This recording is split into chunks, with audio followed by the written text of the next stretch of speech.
Ladies and gentlemen, this is not a paid advertising. TheOnlyGround.com, onlyground.com is one of the most amazing places for information that I consistently go to. If you guys want to have conversations about our old interviews or even topics that we don't discuss, the group of people that are on the onlyground.com message boards are some of the most brilliant that I have ever come across. Those little like knick-knack facts that we get here and there, that's where a lot of it comes from. Please check out the link in the bio. Welcome to the Lights Out Podcast. This is Chris Lights Out Lionel, and this is our journey to document the history of mixed martial arts. I have brought with me my friend, the MMA detective Mike Davis, and together we will preserve the history and hear some great stories from the world in the era of the no-holds-barred. Thank you and enjoy. Welcome back to the Lights Out MMA History Podcast. I am Joey Venti. I'm with the host of the show, the MMA detective Mike Davis. From the tournament era to the Zuffa era, today's guest is a 50-fight club member whose career spanned 3 decades and 25 different promotions. We're proud to welcome to the show 3-time Extreme Challenge champion and 9-time UFC vet, El Dirte himself, Joe Doerkson. Thank you for being with us. Thanks for having me. Joe Doerkson. Dude, when you look at 50 Fight Club members coming out of Canada, it's you, Denis, Kang, John Alessio. That's it. That's it, eh? And there'll never be another. If you really look at it, how could there be anybody in Canada that gets 50 fights in this type of climate? Things have just changed. It's not, it's not, it wouldn't be as easy to do, I don't think. It wouldn't be as easy to do now. Even here in the United States, in the Midwest, I mean, you'd have to ride that independent grind for a long time, but like 50 Fight Club members are a dying breed, man. You know, and in Canada, it's very rare, very rare. Yeah, no, it's tough.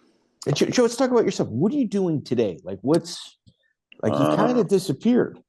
Yeah, I did. I did, man. I'm just living a whole different life. I still get on the mats. I try to do it once a week, but just for fun, mental health, whatever, get some exercise. I'm married. I got 2 kids, and I work for a living, and just kind of living a pretty normal, boring life in some ways. Not normal in others, but I've done a bunch of different stuff since I quit fighting. I tried different jobs, and about 3-4 years ago, I started working as an arborist, so cutting trees with chainsaws, and that's kind of my favorite grown-up job I've ever had. So that's what I'm doing until my body falls apart. How old are your kids? I got a daughter. She's 9, and my son's 4.5. He'll be 5 in the spring. See, dude, you're like me. Yeah, just I got one of each, man. Yeah. COVID got me, dude. I got a 2-year-old. Fucking 50 years old, and I got a 2-year-old. Well, congratulations. There's never a bad time unless you're 70, I guess. Dude. But no, my son was born a month after COVID hit, and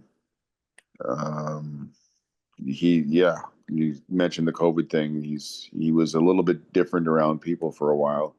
He didn't like crowds. He didn't like being in stores. Oh, but that sucks. He's like 4 now. You can't tell. Like he's good now. That's cool. So, Joe, obviously your career is pretty wild. A couple of the standout things initially that I noticed, Giuseppe Denatale was one of your sparring partners. He was my kickboxing coach or Muay Thai coach for a number of years. Yeah. So how was working out with him? He was kind of one of those guys that fought everybody, every style. He did a lot of Muay Thai and K1 type stuff, and so for me, like meeting him worked out really well. That was like one of my weaker areas earlier on. Wasn't real comfortable striking for a long time, and then I was doing okay, and then I ran into a couple of losses in a row, and those early on, and then a couple of people telling me, "Hey, man, you're done now." Can you imagine if I listened to them? But and then a buddy of mine who I still I haven't talked to him in a couple of years, but just the guy I trained with from day one and knew from day one. He just said to me, "Hey, you gotta meet this guy, Giuseppe. He's a good striker. You got to go work out with his guys." And I did, and it kind of gave me another 10 years probably. So it worked out really well. One of like my favorite parts of your career was at UFC 52 after you beat Patrick Cote. Joe Rogan has to remind you of how you won the fight. Yeah. That was an interesting experience. Yeah. There is stuff that went on behind the scenes too that I've told the story a few times. It's kind of funny, it's scary and funny, but yeah, I probably had a bit of a concussion. It was yeah. Well, I had one. It was a weird fight because I got that. I don't know how much you want to know. Go ahead, dude. We're here for you. Yeah, come on. Man, it's a weird thing because I was like living in Winnipeg and um I had been dating this girl. She had just moved away. Like we didn't leave on bad terms, but she moved away and she's probably like my favorite girl at the time, and she's gone. And then a couple weeks or a couple days later, my manager calls me and says, "Hey man, like there's a UFC fight for you." And I'd been training like once a week at the time, just going to the gym and just messing around, having fun. I wasn't expecting to be fighting, but I was like, "There's no way I'm saying no to this." So I went and did it, and then in the fight, I mean, things were going okay. Like I think I won the first 2 rounds if you were judging it. But man, I was gassed. And then I go back to the corner, and Horn's in my corner, and I said, "Look, man, I'm getting tired." And he got mad at me. He's like, "Listen, man," he's like, "I know you're tired. You're fighting, you know." Who was your manager at the time? I never worked with anybody but Monte Cox. Like that was it. Okay. So then that's how I hooked up with Jeremy Horn, training together and stuff. And so anyways, I go do the 3rd round. He's like, "Listen, man, of course you're tired." He goes, "You're fighting. Of course you're tired. Now get out there and whip his ass." I'm like, "All right, fine. Yes, sir." Like whatever, I'll go do it. And I won the fight, but like he clocked me pretty good. And then yeah, I did that interview with Rogan, and then they're in the cage, and I said whatever I said, and then I stepped outside of the octagon, and then from there my memory gets fuzzy. Like I kind of got, my buddies had to like carry me like kind of back to the locker room, and I'm sitting there. They take my gloves off, and the doctor, he asks me who's the president of the United States, and I was like, "Oh, dude, I really screwed it up. I think I said the wrong person by like 5 or 10 years." And then he gave me a second shot at it, and I was like, no, I got this. And then I got it right. He goes, "Doesn't matter. You're going to the hospital." I'm like, no. I said, "If you can tell me who's the Prime Minister of Canada, then I'll go to the hospital." He says, "You're going to the hospital, buddy." I'm like, "All right, fine." So then, yeah, I'm in the back room waiting for the ambulance, and still got the tape on my hands, and I'm literally asking my corner man, like, why are my hands taped? Like, what's going on? I kind of knew what was going on, but I wasn't sure. And I kept asking them, like, "Where are we?" They're like, "Well, we were in Vegas." I'm like, "Did I just fight?" They're like, "Yeah." I'm like, "Is this the UFC?" They're like, "Yeah." I'm like, "Man, that's sweet. Did I win?" They're like, "Yeah, you won." I'm like, "Man, that's really cool." But like no idea. And then I don't, and then I was, I'd been divorced. I was married young and didn't work out. And, at the time dealing with a lot of stuff. So not a lot of pleasant memories about being with that person. And then I'm sitting there, look at them, and I'm super happy I won my first UFC fight. But then I was like, I got to go home to my wife. I said, like, you guys don't understand. I can't go back there. I can't go back there. Like, we don't get, like, it's not good. I can't go back there. And they looked at me like I was crazy. Like, "Well, are you serious right now?" I'm like, "No, you guys don't understand. I can't go live with her again. I can't do it." And they're like, "Dude, you've been divorced for 2 years." And I was like, you better got not. that out of the way. I'm like, you better not be messing with me.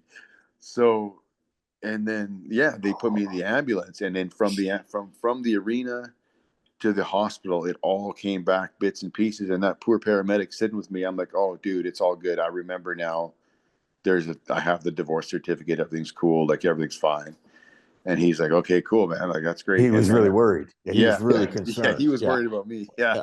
So then I'm sitting there, and then I remembered, oh, I met someone. Like I got a girlfriend, and I was like, "Dude, like everything's way better than I thought. Like I have a girlfriend." She's gorgeous. She's great to get along with. Like everything's amazing. Everything's fantastic. And he says, "Hey man, that's great news. Like I'm real happy for you." So then we sit there for another minute, real quiet. And then I remember she broke up with me like 2 days before over email. I was in Vegas when she, because she moved away and it was whatever. Like I'm not upset about it, but it was like, oh yeah, no, we broke up. That really sucks because I liked her, And it just every 5 minutes something would come back. And by the time I got to the hospital, I kind of knew who I was again and everything. But really weird experience. And then I know I rode back, I think, to the airport with a couple of guys, and Herb Dean was the referee, and he was in the van with me, and we talked about it a little bit. And he said, yeah, the commission kind of let him know. They're like, hey man, he had to go to the hospital. He had a concussion, like kind of giving him a hard time for letting it go too long. And he's like, dude, he was defending himself. He was moving and he was covering, and he was being intelligent. He's like, what do you want me to do? Right. And I was like, well, thanks for not stopping the fight. It all worked out for me. But yeah, really weird experience. Like not what you'd expect, but I'm alive, I guess. So it's all good. It was like having dementia for an evening. It was kind of, and it was kind of a weird feeling. Like I felt kind of awkward and weird. I'm like, are we in Vegas? They're like, yeah, we're in Vegas. I'm like, did I just fight? Like, dude, seriously? I'm like, yeah, man. And I had to ask him 3-4 times. Wow. But and then 45 minutes later, it was fine. And, have you had any mental issues from all the fighting? You know what?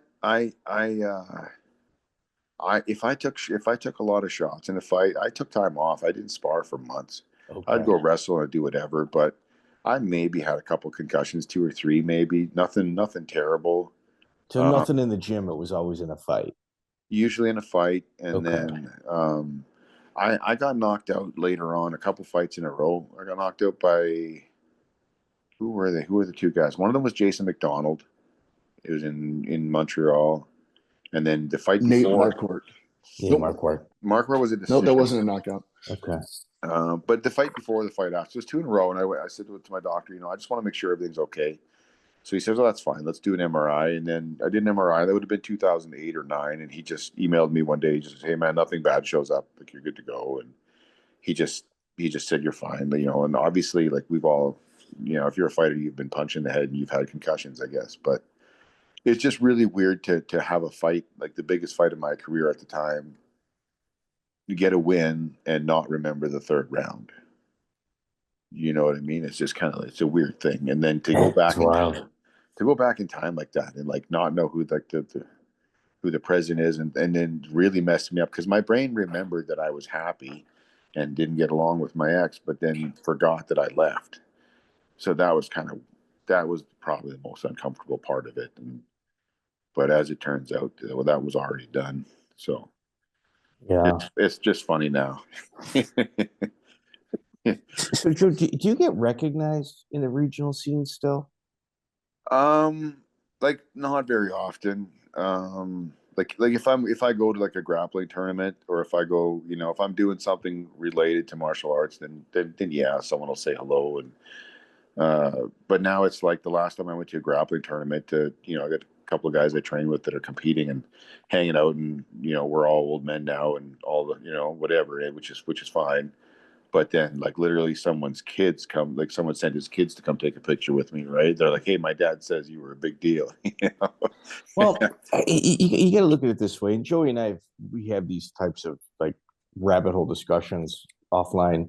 Like if you look at like the Canadian Mount Rushmore, like the 4 most influential people in mixed martial arts, you're my first pick. Stephan Patry, Denis Kang, and George St. Pierre. St. Pierre, yeah, St. Pierre is kind of the guy. There's your 4. Like you can make arguments for Beneteau and Harold Howard even. Just because you were the first doesn't mean you were the most influential. Like the pioneers and trailblazers of the Canadian mixed martial arts scene. There you go. I mean, you got Manitoba, East Coast, West Coast. I mean, you got the entire state, the entire province. It's a funny thing to sit here and hear you say that, because like I don't think when I was doing it that I was thinking about it that way. It was just kind of like, this is fun. I'm going to do this one more time. And you were a road warrior, dude. I ran into you in the Midwest probably about a dozen times, and It seemed like you were living out of your car. Like you were fighting that much. Oh man. What was I doing back then? Man, you know what? It was just a weird thing. It was something I knew I wanted to do. So I just did it whenever I could. Like, how am I going to say no? Right. Like, I didn't say no to very many fights. And, when I did, No. it was Monty that just said, "Hey, the money's no good. He goes, that opponent's tough." And he goes, I don't mind you fighting them, but they got to pay more, and they're not. So then the only time I ever said no to a fight was for money, or if I was, injured, I guess. But Yeah, but you weren't honestly, injured that much. You weren't not injured very that much. often. No, not very often. I got offered a fight in Poland once against Kaladov, and the money was terrible, I guess, and so we said no. But like, if I could do that one over again, I think I would have said yes. You know what I mean? Like, because Yeah. honestly, and he's still fighting. He's a couple years younger than me, but like, I've never met him. Don't know the guy at all. But like, I've watched a couple of his fights, and I'm just like, man, that guy's really good at everything, and he was a big deal at the time. We were both, and if I could do my whole career over, I think I would have done that fight, even though the money wasn't great. I think I would have done it just because, like, he's one of, like, I don't know the guy, and he's not my favorite, but he's like someone I have like a ton of respect for. He's just really good at grappling. He's good on his feet. He's not scared of anything or anybody. And I'm like, I wish I fought that guy. I don't know why. I just wish I fought that guy, because he was a big deal at the time, and that was kind of my thing. I just want to fight everybody who matters and see what happens. And it made sense to say no, but yeah, I think I wish I'd done that one. So Joey Venti. So Yes. sometimes, so I was raised on extreme challenges. Right. Joey was raised on King of the Cages. Like, Joey's been to hundreds of King of the Cage events in California. That is true. So, like, sometimes, like, when you see certain fighters and their demeanor, sometimes they're like super aggressive, almost scared, but they're gonna fight, but they're kind of like, I don't know if scared is the right word, but it's just like almost frantic. And then you kind of got the guys where, well, I don't really fight for aggression. I fight because it's like a fun sport. And like, those guys are a different breed. And that's kind of what I always took Doerkson as. For me, when I decided to fight, like, I had a pretty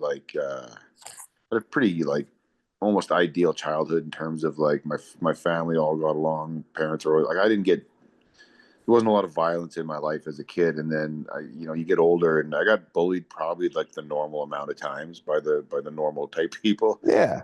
But I hated it. Like, I hated that these guys that were 2-3 years older than me, bigger, stronger, meaner, that they could just have fun and say whatever they wanted to me. And I felt scared, guys, and I hated that because I didn't know what to do. I just hated not knowing what to do. And so I started training, and fighting was just an experiment for me when I started. It was just like, I want to see if I could actually do the stuff I do in the gym when the other guy's not cooperating. He's not my buddy. But I didn't want to fight a stranger, because I didn't want to fight some dude at the bar, because that's not fair. He has no idea what he's getting into. So I thought, well, MMA makes sense because we're both training and everyone agrees, and it's kind of a controlled environment. So I'm like, I'm going to try that and just see. The whole thing for me was just like, when I'm under stress, am I going to react, or am I going to freeze and then just get smashed, my teeth smashed in? And I did it, and it went okay, but my brain wasn't convinced, so I just kept doing it. And then all of a sudden, this, like, you're like 7 or 8 fights in, and then someone knows you from the last time you fought, and I'm like, oh, that feels kind of weird, but also good. And then they were paying me to do it, and making money doesn't suck. And then you just kind of just keep doing one more fight, and then the next thing you know, you've been doing it for 15 years, and you're almost tired of it. Mm. It's a weird thing to look back, and my reasons for fighting were different. Everyone's got their own reasons. Fighters are different as any, fighters are all different. I met some crazy people. I fought some guys that scare me, and then I won. I won the fight. I'm like, that guy's nuts. Like, that guy's crazy. But yeah, everyone's got their own story, I guess. I'm glad I did it. I got good memories. My life is very different now, but also very good. I kind of got to live 2 lives. I got to fight and travel, and experience all that stuff. And now I'm watching two kids grow up and figure the world out, and it's very different. I'm living all over again, I guess. So here in the Midwest, the Chicagoland area, there was a guy that touched the UFC for I think 2 or 3 fights.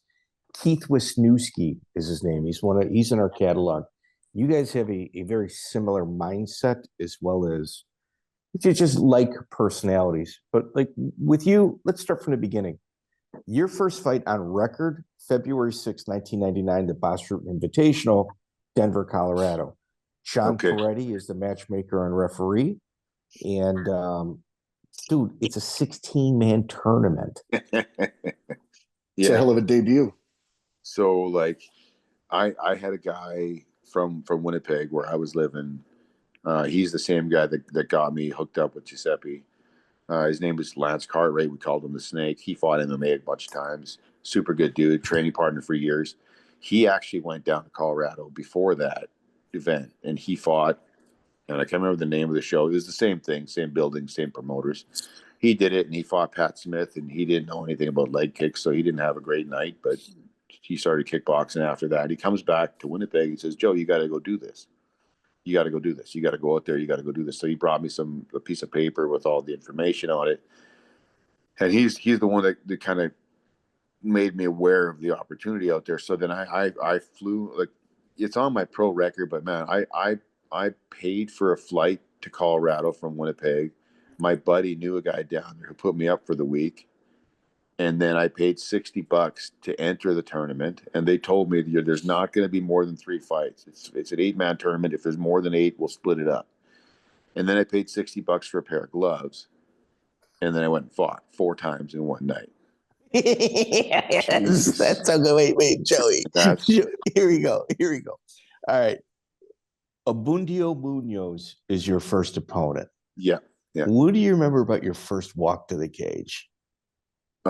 Same as all of the ones after. It's like, this doesn't feel like it's actually happening. Because you got to remember, I never really, like, other than fighting with my brother and the odd dude in the playground, in a small town in the middle of nowhere. I never really fought anybody. I was like, this. It just wasn't even really my thing. And then I'm walking out in front of all these people to fight some dude, and then I don't know what I was thinking. I don't know. It just didn't feel right. It didn't feel real, but it was like, I'm doing this. I just decided I am doing this. I'm going to do it even if it goes horribly wrong. I need to know what it feels like to not be in control and have to defend myself. And that was it. Joey Venti. Do you think Joe has got a group of guys he learns from, or it's VHS tapes?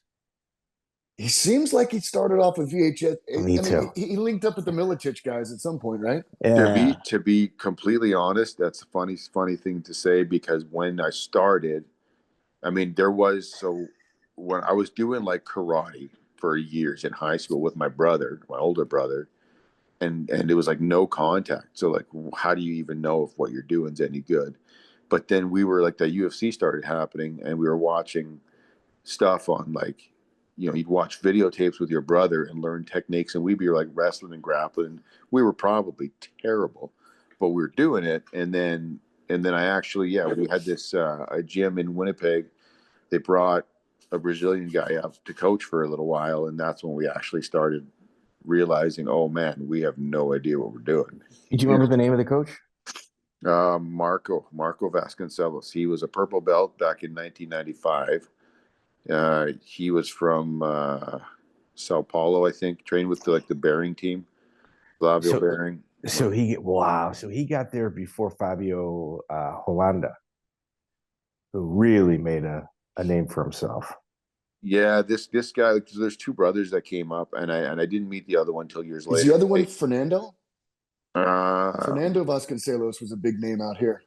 Okay, and that could be. I'm not 100% sure, but no, wouldn't have been. Would have been different guy. John, they called him, but João, something like that. I don't speak Portuguese. João, yeah. But I met that guy later on. But originally, those 2 brothers came up from the Bering School in Brazil, and they went to Vancouver first for like 3-4 months, whatever it was, and then they came to Winnipeg. the older brother stayed or had to go back to Brazil, whatever the deal was. But then Marco, he was a purple belt. He came to Winnipeg, and he just, man, he hung out there for a year and a half. And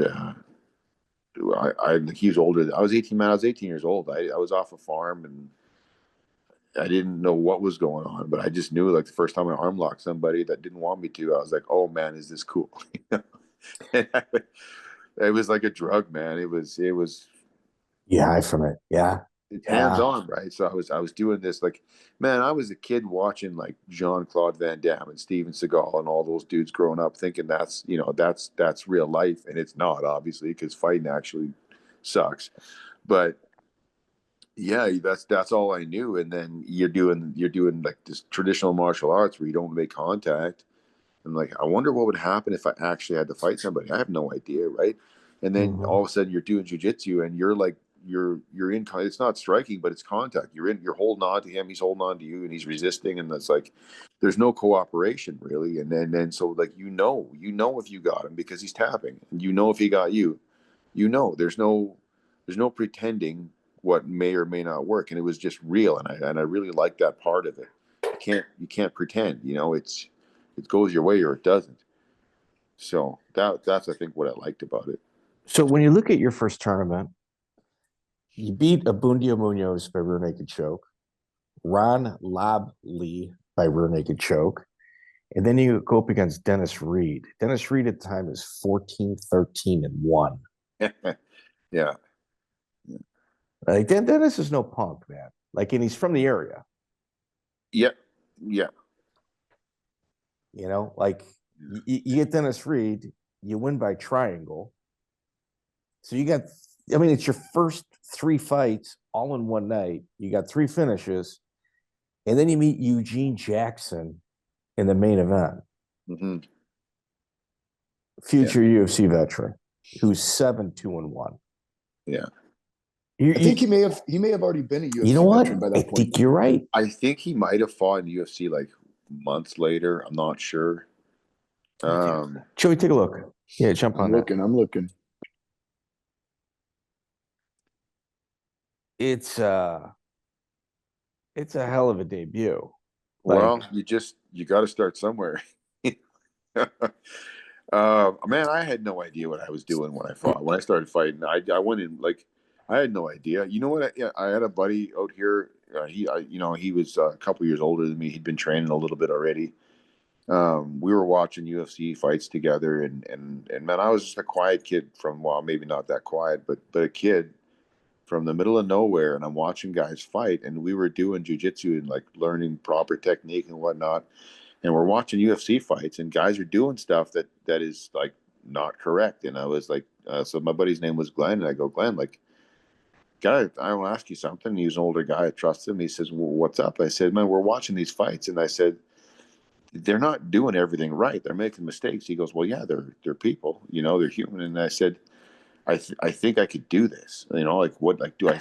And I said, am I crazy? Do you think I'm crazy? And if he'd have told me, yeah, Joe, you're crazy, you can't do that, I would have never fought. I would have never fought. That would have been the end of it right there. And Glenn goes, no, you could do that. And then I was like, okay, well, I'm going to keep training for a while. And after about 3 years of jiu-jitsu, and like literally, man, like I couldn't box, I couldn't wrestle.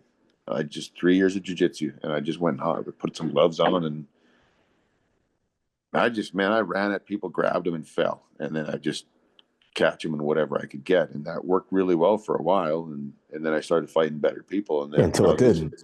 Until it did. Yeah. And then I was getting emails from people who were telling me, like, people I'd never met, saying, hey man, you had a great run, congratulations, but obviously, you know, things aren't going your way anymore, so like, don't be ashamed of yourself. It's just time to quit.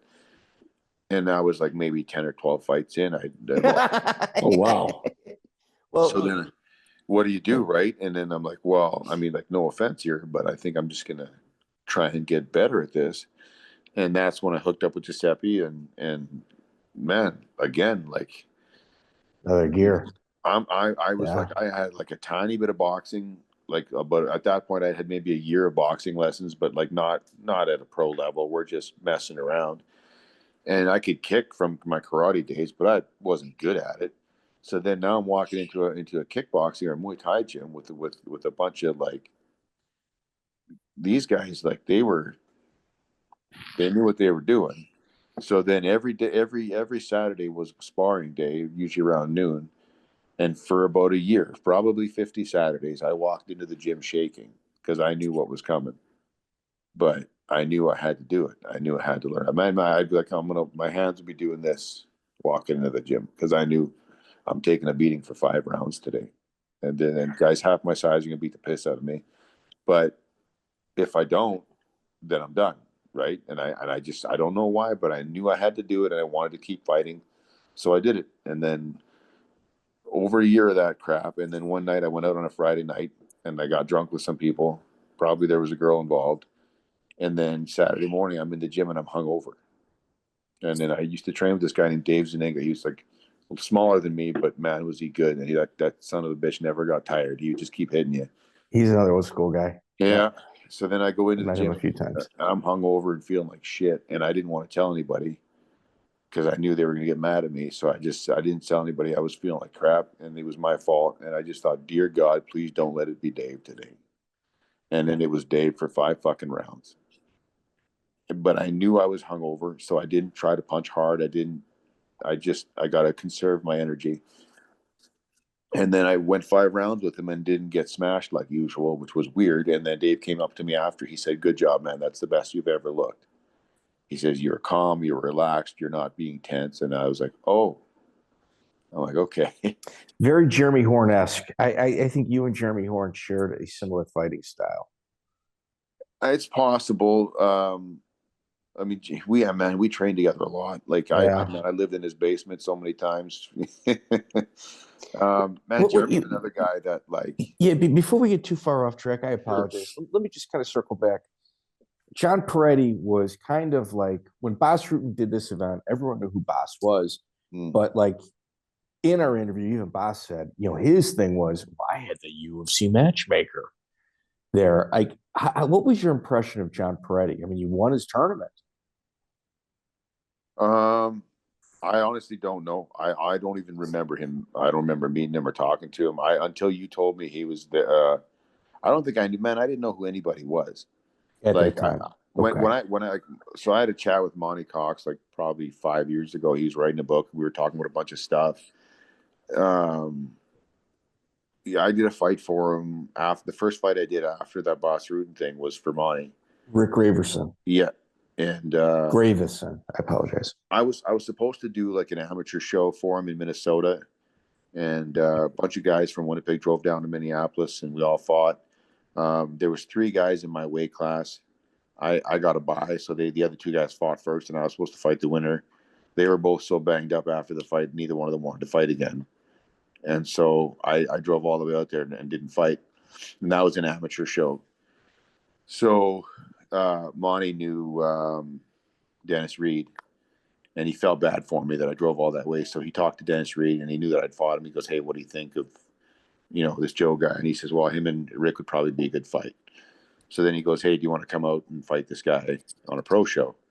And that's how Monty and I hooked up, and I did a bunch of fights for him. But again, I didn't know who anybody was. I didn't even know that he managed fighters. And it took probably another 5 fights before him and I even had a conversation about it.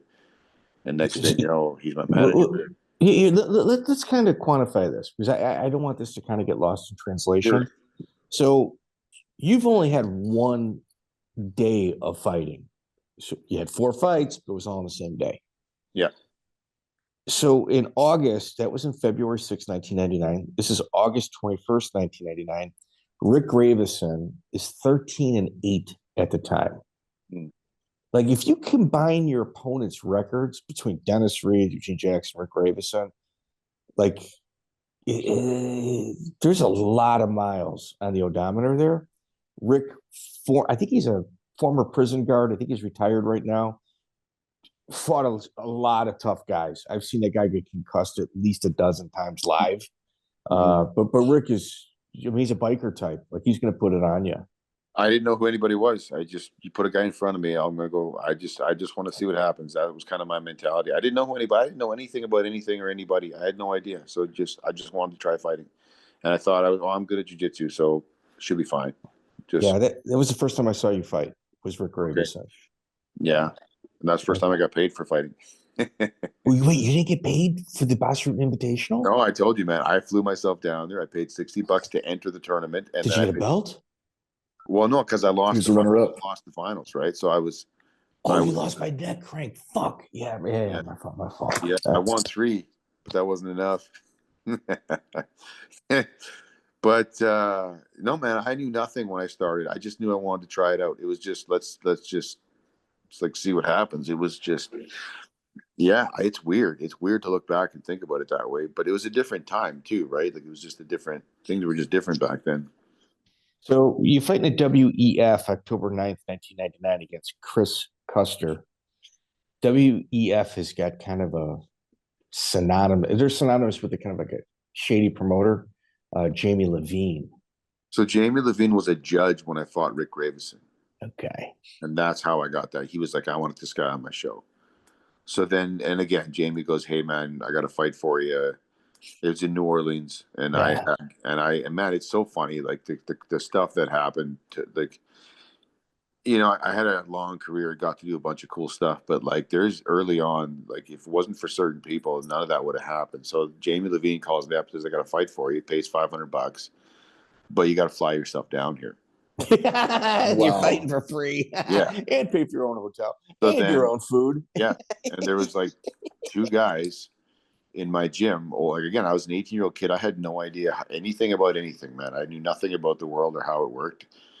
And I didn't know what to do. I asked them, like, what do you think I should do? Like how you know, what's the best, what makes sense here?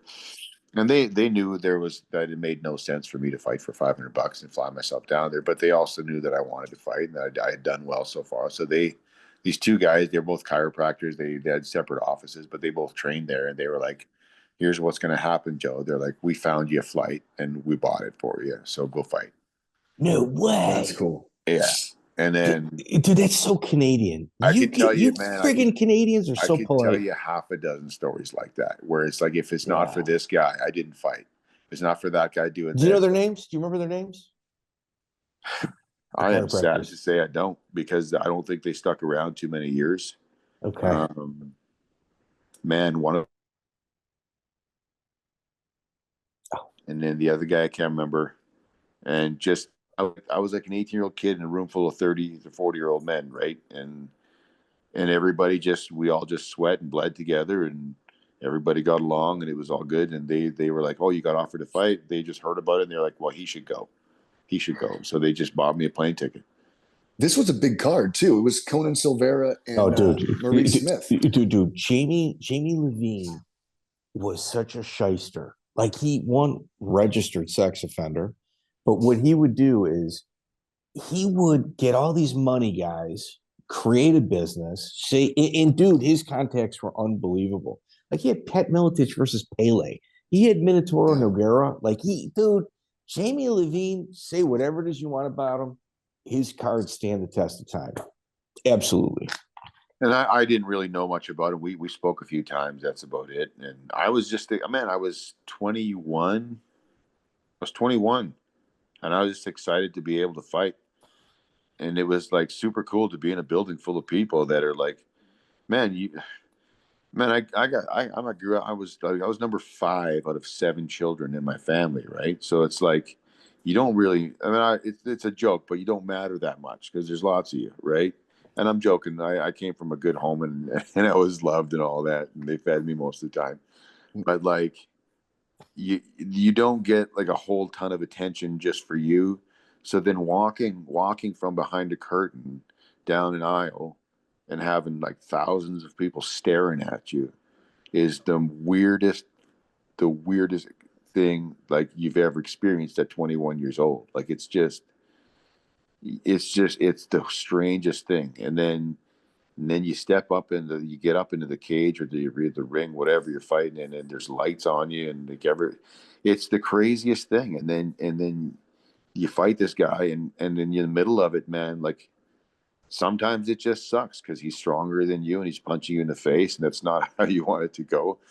But you go through that crap and then somehow catch him in a choke or an arm. You get on top, you get a good position, you get whatever you get, and then it goes your way. And then all those people who you've never met are clapping and screaming and cheering for even like 5 seconds.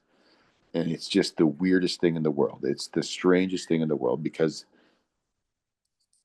like I'm a pretty normal, ordinary, boring person, aside from the fact that I used to do that kind of stuff. Yeah, you got 100 fights. You got 100 cage fights. Yeah. 67-ish. Yeah.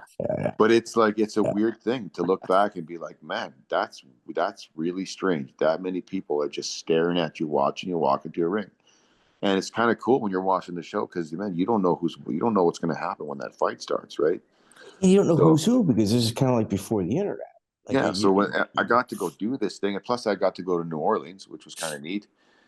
I'd never been there. Like I'd never really traveled much if it hadn't been for fighting. And then, so yeah, Jamie's like, I'll pay you $500. So, well, that's 750 Canadian, you know? Did you get paid? I think I did. Yeah. Okay. I think I did. I heard other people maybe didn't or had to wait a bit. Yeah.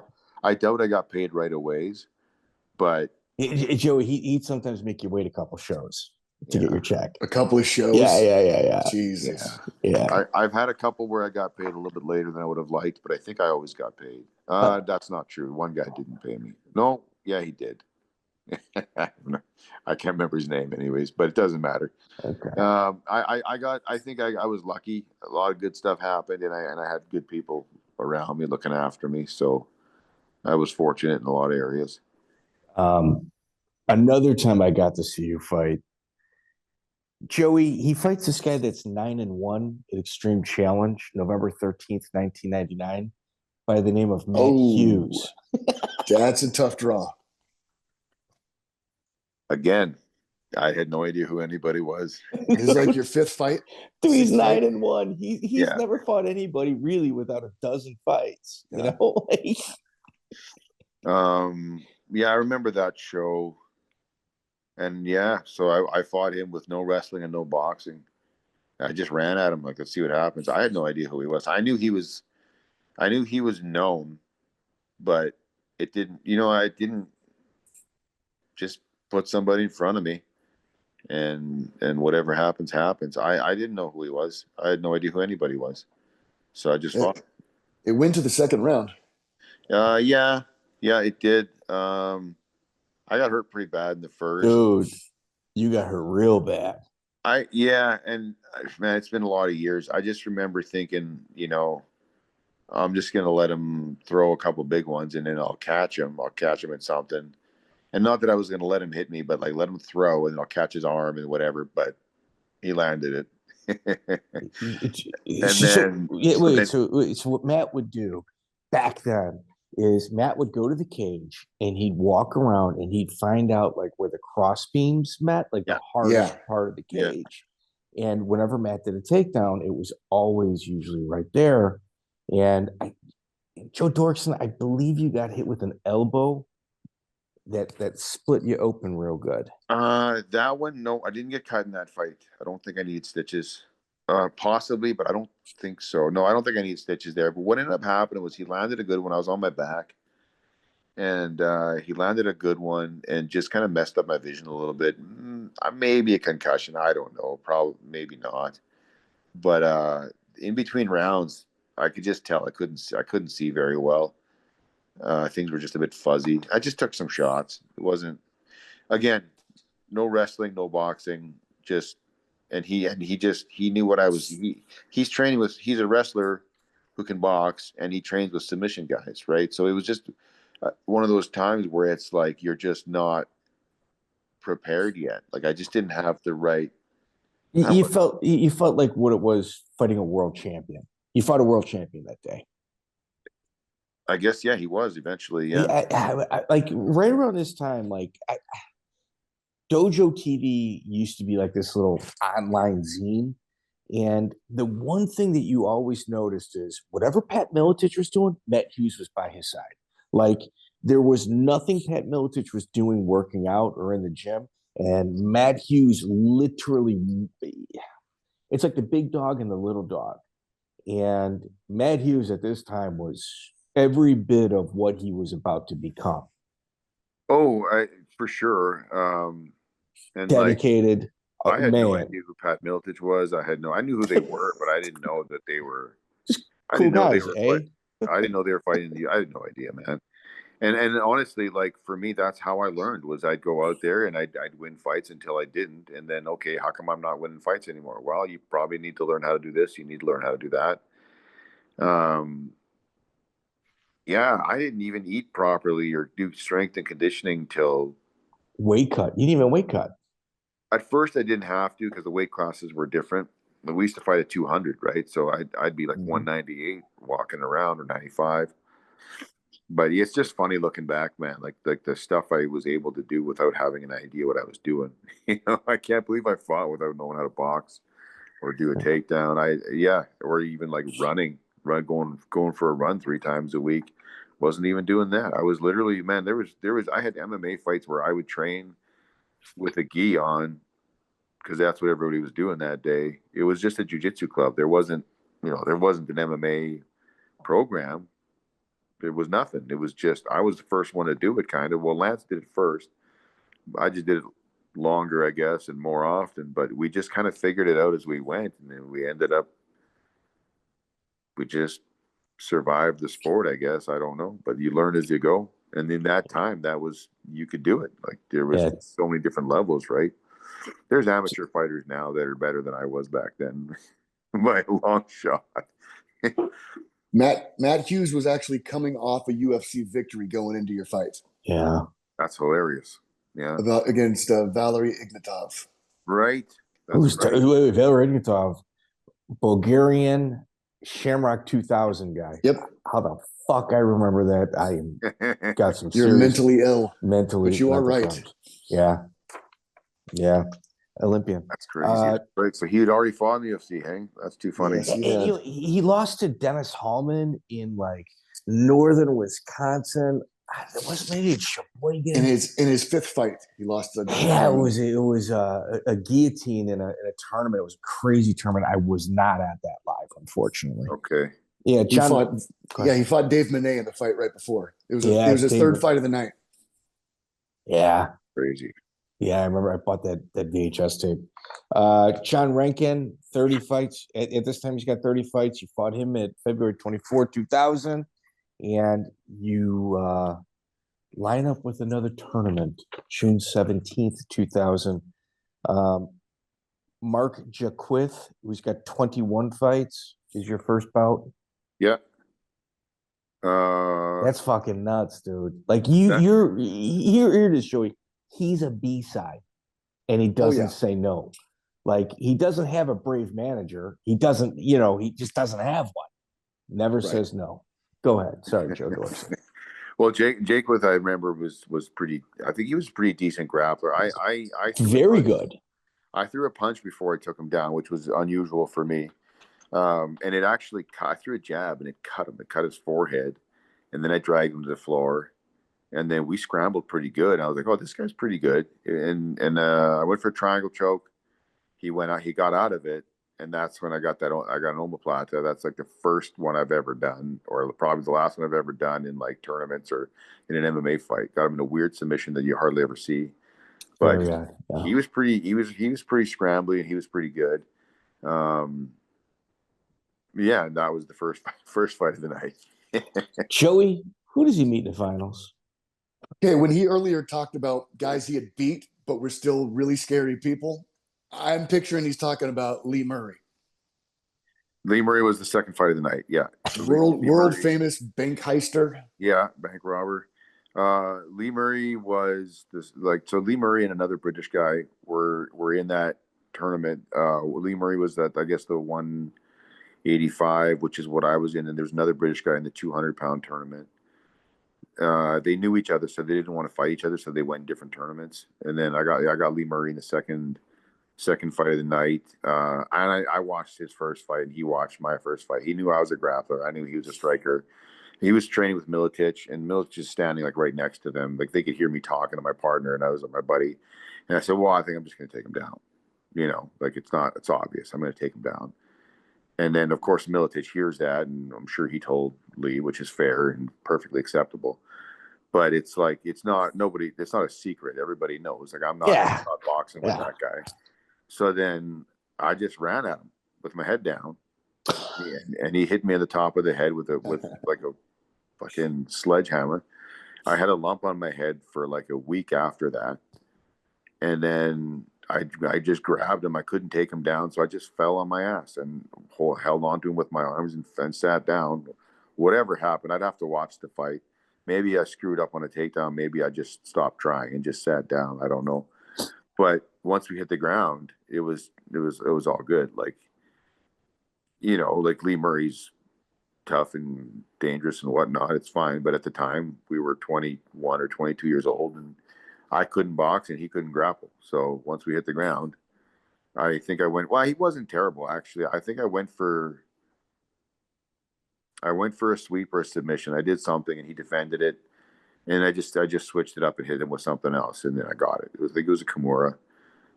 Went for a submission or went for a sweep. He defended it and gave me the arm. So took the arm, and then, yeah, it was 1 minute and 19 seconds. I don't know how I know that, but first round, 1 minute, 19 seconds. Did you hang out with him afterward? Nope. He just shook my hand. He said, "Hey, how would you feel about a rematch one day?" And I said, I don't care, whatever. Like, if someone wants to do it, if someone wants to pay me, that's fine. And then he fought in the UFC, and then actually, you know what? My fight with Patrick Cote was, I was replacing him because he couldn't get into the US.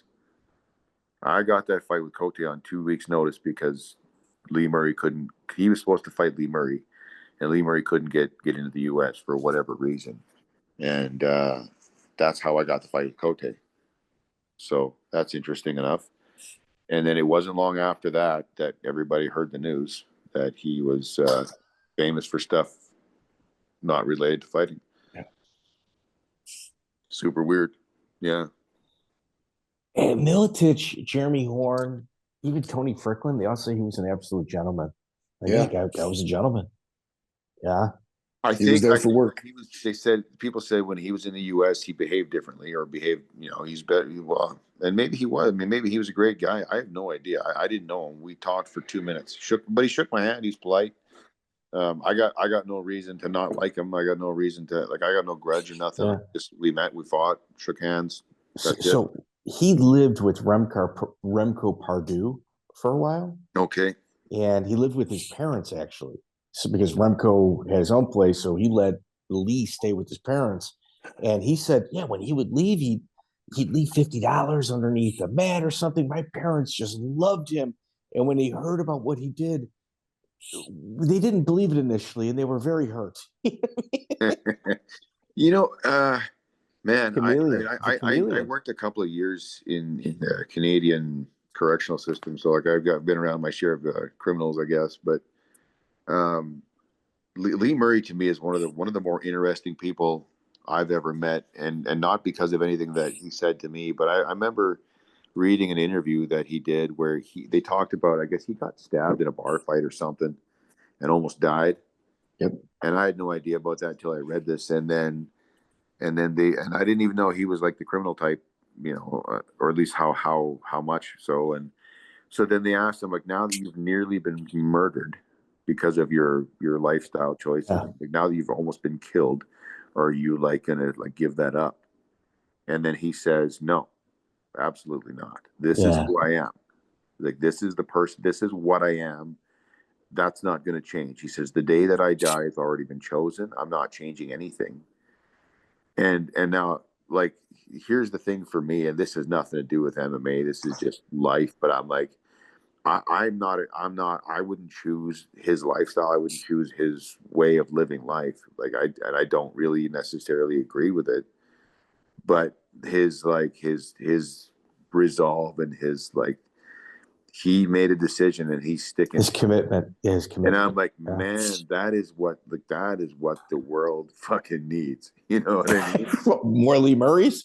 Not so much criminals, but like I have a ton of respect for a guy who's like willing to live with the consequences of his decisions. Yeah. He's not. Yeah. I have never met I worked with inmates and criminals and whatnot for 3-4 years, and I have never met a guy in that system who was like, yeah, this is what I do. I'm in jail because I screwed up. It's like, or because of what, like they don't take responsibility for their lives.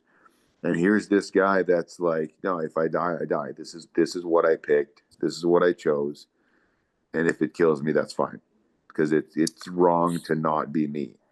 And so, like, for me, I'm just like, that might be one of the coolest people I ever met in my life. He might not be the nicest, and but I'm like, that is you know what you're getting, you know. that is a grown ass man. You know what, Joe? I mean, you worked in corrections. I'll take a murderer before I take a liar. You know what you're getting. You know, a liar, especially a good liar. Yeah. Well, and there's different people go to jail for different reasons. There's guys who had a bad day, made a bad decision, or they're just not really grown up yet. But or committed. Like, hey, man, two bad people met, doing a bad thing on one day, and it was a game of chicken. I won. Yeah. But what Lee Murray said that day was like, man, if that's like, if everybody stuck to their guns like that, I was like, that the world would be a different place. And I don't know if better or worse, but different. I just found that very interesting. Like, that guy is not pretending to be a gangster. That guy is like, this is who I am, and if it kills me, that is okay. Like, that impressed the hell out of me. And he was already, I never met him after the one time. That's it. When nothing good or bad happened, he just shook my hand, said, thanks for the fight. Would you be interested in doing it again? And I was like, well, it happens, right? But it never happened, obviously. So year 2000 is pretty wild. After that, so that's June 17th. So you fought February, you got June, you fought twice in June, once in February, and then you fight for Dan Severn and Becky Levi, Danger Zone, July 8th, 2000. Okay. Kind of notorious promoters themselves. So I didn't really know who anybody was. Again, I knew Dan Severn was. So Becky Levi somehow got a hold of me. I don't know how she phoned me. And man, we're going back to before I had a cell phone. Like, that's how I was at this one. Yeah. So it was in somewhere in North Dakota. Uh-huh. And, they're like, hey, do you want to come down here? And I think they paid for me to drive up, and everything was all fine and good. But like, I'm like, okay, well, it's a 5-hour drive. I'll just drive up in the morning and fight and then drive back. So I did that, and I had this like 16, 18-year-old kid come with me because no one else could make it to corner me. And it turned out to be a 7-hour drive. And so, like, I was like late to the show. Like, the first fight started before I got there. I'm still driving in my beat up Toyota. You were supposed to fight a different guy too. I think it was David Parker. I don't remember that. I don't know idea. I just remember like calling her from the road and saying, hey, I messed up. Like, it's 2 hours more than I thought. Like, I'm on my way. And she goes, well, we'll move you later in the card. So I showed up. People were already fighting. I stretched out. I like jumped rope. Like, I just put my shit on and went and fought. Did you wrap your hands in the car? I never wrapped my hands back then. I didn't punch people much. So I just put on MMA. I didn't wrap my hands back then, man. I had no idea what I was doing. So I put on gloves, stretched, jumped up and down a few times. Then I got in this ring, and we're at a casino, and we're fighting outdoors. And it's well, what month was it? August? I don't remember. It was hot. It was July. So then I'm fighting this guy from the Militich gym. 5-0. And what was his name? Mike Huesser. Mike Hughes. Yeah, and I remember talking to him. Yeah. He was a pretty friendly guy. It was all good. But like, I'm on my back, and the sun is directly in my eyes. And the only time I can't see the sun is when his fist is blocking it. Oh. So that was kind of shitty. But then I got a submission, and it was fine. So I literally drove 7 hours there, fought in the hot sun, got paid, had a beer, got back in the car, and drove home. And all in a shitty Toyota that probably shouldn't have made it even halfway.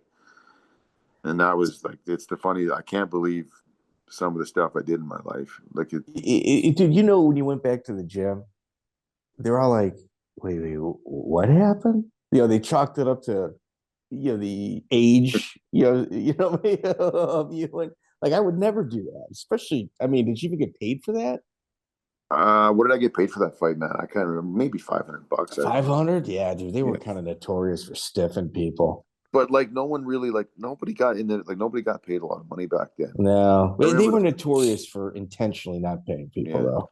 Well, I got paid. I just didn't get paid a lot. And then the funny thing about that is, I think that's the first time I met. So that's when I met Becky Levi for the first time. So I fought Mike, and then. So then that's I think the last fight I did before I had a manager. And then what happened to me was, again, I don't know who anybody is. So Becky phones my house while I'm at work and has a long chat with my ex-wife. We were married at the time, about being my manager. Let me interject. So Joey, Sure. just so you understand, Becky is she's got a very loud voice. Yeah. Very imposing. And most men were intimidated by her. She managed a lot of the guys that went to Pancrase, right? No, that's what's her name? Come on, dude. No, she didn't match. Dude, come on. Was she managing Severn? She was business partners with Severn. Okay. Oh, dude, are you serious? Why the fuck am I got a brain fart right now? Dan Severn's manager that got him into Pancrase. No. Anyway, so Joe, please go ahead. So I don't know what's going on in my life. I'm just fighting one fight. I'm like $500 a fight. That sounds great, right? And then it's US and I'm in Canada. And at the time, I think $500 was $750 by the time I got home. So that was just the greatest thing ever. And then I come home from work one day, and then the woman who was my wife at the time says, "Hey, I just got off the phone," or Becky Levi phoned earlier in the day and said, she wants to manage you and get you some fights and make you some money and blah, blah, blah, whatever. And I got along with Becky, but I didn't know her that well. So I wasn't sure what to do. And then I thought, well, you know what? I told my ex, I said, "Oh, I'll phone Monty. Monty knows people. Like, he'll know if it's a good idea or not." I didn't know that Monty managed fighters. I didn't know that he liked me. I didn't know, I didn't know. Let me interject. I'm not sure he did like you at this point. I don't know. Maybe. I don't know. Look at who he's put up. And Phyllis Lee is the woman that got everybody. That's right. I apologize. I mean, if you look, he didn't matchmake you as the A side, although you consistently won. I mean, what Monty told me the first time when he put me against Rick Gravison, he said he talked to Denis Reed, and Denis Reed said that'd be a good fight. So he says, "Joe, I don't want blowouts on my show. I want even fights. They're more entertaining. The crowd likes it." So, and we all know it is what it is. There's some fights are easier than others for sure. Sure, and it's the game. You know what I mean? It's like you didn't sign up to take easy fights. And the Gravison fight honestly wasn't easy. Like I wasn't really happy in the first round. I wasn't happy with my life. But then Becky wanted to be my manager. I'm like, well, I don't know Becky very well. Like, I fought once, and sure, I guess she was happy with what she saw. But like, I just wanted a second opinion. And Monty for me was a guy that, like, when I talked to him, I just felt like he was somewhat honest and he was calm when he talked. He sounded reasonable and logical and whatnot. So I'm like, I'm just going to call Monty. So Becky was also a fast talker as well. Yeah. Okay. And then I wasn't really looking back. I'm like, why is she talking to my partner? Why is she talking to my spouse about my career? Like, you know what I mean? She could have said all that to me. It was kind of weird to me that she's talking to my wife, right? So I called Monty. I go, "Hey, my wife got a call from Becky Levi today about managing me and stuff." I'm like, I don't really know what to do here. Like, how does this all work? Like, what do you think? Like, is that a good idea, bad idea? And then he just said, "Well, here's how I do it," and blah, blah, blah, and whatever. And then he says, "And then if you join my team, then you can train with the Miltich guys and this and that." And I said, "Oh, like you'd be willing to do that?" And he says, "Well, yeah, it's your decision and whatnot." And he, he's pretty upfront about, what the fees were and everything. And I just felt more comfortable with Monty because the way he talked was just, he just seemed to have an even temper and seemed like a reasonable and logical person. Then I'd fought for him already. So by the end of Monty was my manager before we hung up the phone. Okay, so if you look at it, Danger Zone, July 8th, 2000, August 26th, 2000, like Monte Cox wants to see what kind of horse he has in the stable. You're in a 4-man tournament. You got Adrien Serrano, who's 34-12-3, and he's got international sambo experience. Like Adrien Serrano is the real deal. Serrano was a oh man, very technical. He was a good fighter. Definitely had more experience than I did. Yeah. I think what Monty told me was like, I think you're going to beat him, but he says it's a tough fight. He's slick. Yeah, so he's very methodical. Very methodical. Oh yeah, and he just said you goes, you got to understand, Joe. Like when he hits you, it's going to hurt. Like he hits hard. It doesn't look like it when you're watching him fight, but when he hits you in the body, you're not going to like it. Like it's going to suck. And I was like, yeah, okay, whatever. Like at the time, again, man, I just 22, 21. Put somebody in the fucking ring and let's go. So, and I didn't have plans at that time to be anything or anybody. I was just living in the moment, enjoying life, kind of, sort of, and then I guess like for me, man, like looking back, like personal life was kind of shitty. I didn't realize at the time, but like I had an ex-wife who was spending money on things that she wasn't telling me about. And so like we were financially in trouble and whatnot. And like, so for me to bring home $500 US was a big help. Like this is going to ease the stress in my life. You don't do, but you burn so much money in gas and travel. Yep. And then, but thinking, well, eventually, so then I go do some stuff so I think the fight that I did when I hooked up with Monty there, I'd already agreed to another fight for Becky Levi previous to yes, that's right around this time. Yeah. But I think that fight they flew me out for, paid for my hotel. Like then I started getting all my expenses were starting to get paid for. That's kind of when things started getting a little bit better. And Mark Waters, you met him in the finals. Mark Waters, man, I know that name. Yeah, I mean it was Adrien Serrano and Mark Waters. You fought. Oh, okay, yeah. I think Waters might have been first or second. Was it? Man, that's a really good question. I remember they were both the same day. You know what? If I had to guess, I'm assuming you're on the opposite end of Adrien Serrano. Putting you and Serrano on the same side of the bracket. I know Monty. I know how he match makes. Yeah. This may have got flipped on the Fight Finder, so you're probably correct. I can't remember anymore. But yeah. Serrano was exactly what Monty told me. Like we locked up. He got a takedown. And I'm like, okay, well, I'm good here. Like, I got a tight guard. I'll just kind of block his shots till he makes a mistake, and I'll submit him. That's fine. And then he hits me in the ribs. I'm like, oh, shit. That's what he was talking about. Because I'm like, that sucks. He hits me in the ribs a couple of times. I'm like, oh, that really sucks. Okay, I get it. Like, that's not fun. So then every time his hand came off of my body, I stuck an elbow in there because I'm like, I'm not letting him have those for free because that is not fun. And then yeah, I got him in a, I was underneath him. I got him in a Kimura. He straightened his arm out, and I remember his elbow popped because I just went for a straight arm lock instead. His elbow popped. I felt like a complete a-hole for doing that to him, but he didn't tap, so whatever. Dude, he's walking around after that like it's no big deal. No, because it's just it's like a mild dislocated elbow, and I remember talking to Serrano a couple of times. Like him and I always got along really good. He's a polite, friendly guy. I don't know about friendly, but polite, easy guy to get. Like he wasn't hard to talk to. He wasn't disagreeable in any way. Just that was his thing. Was just we're just gonna fight, and then that's that, right? And then Waters, I can't remember if Waters might have been the second fight. Waters wasn't really for me all that memorable other than he damn near got me in an ankle lock or a foot lock, which surprised me. And then I remember he went for the leg, and I was like, oh crap, I think I might have to tap here.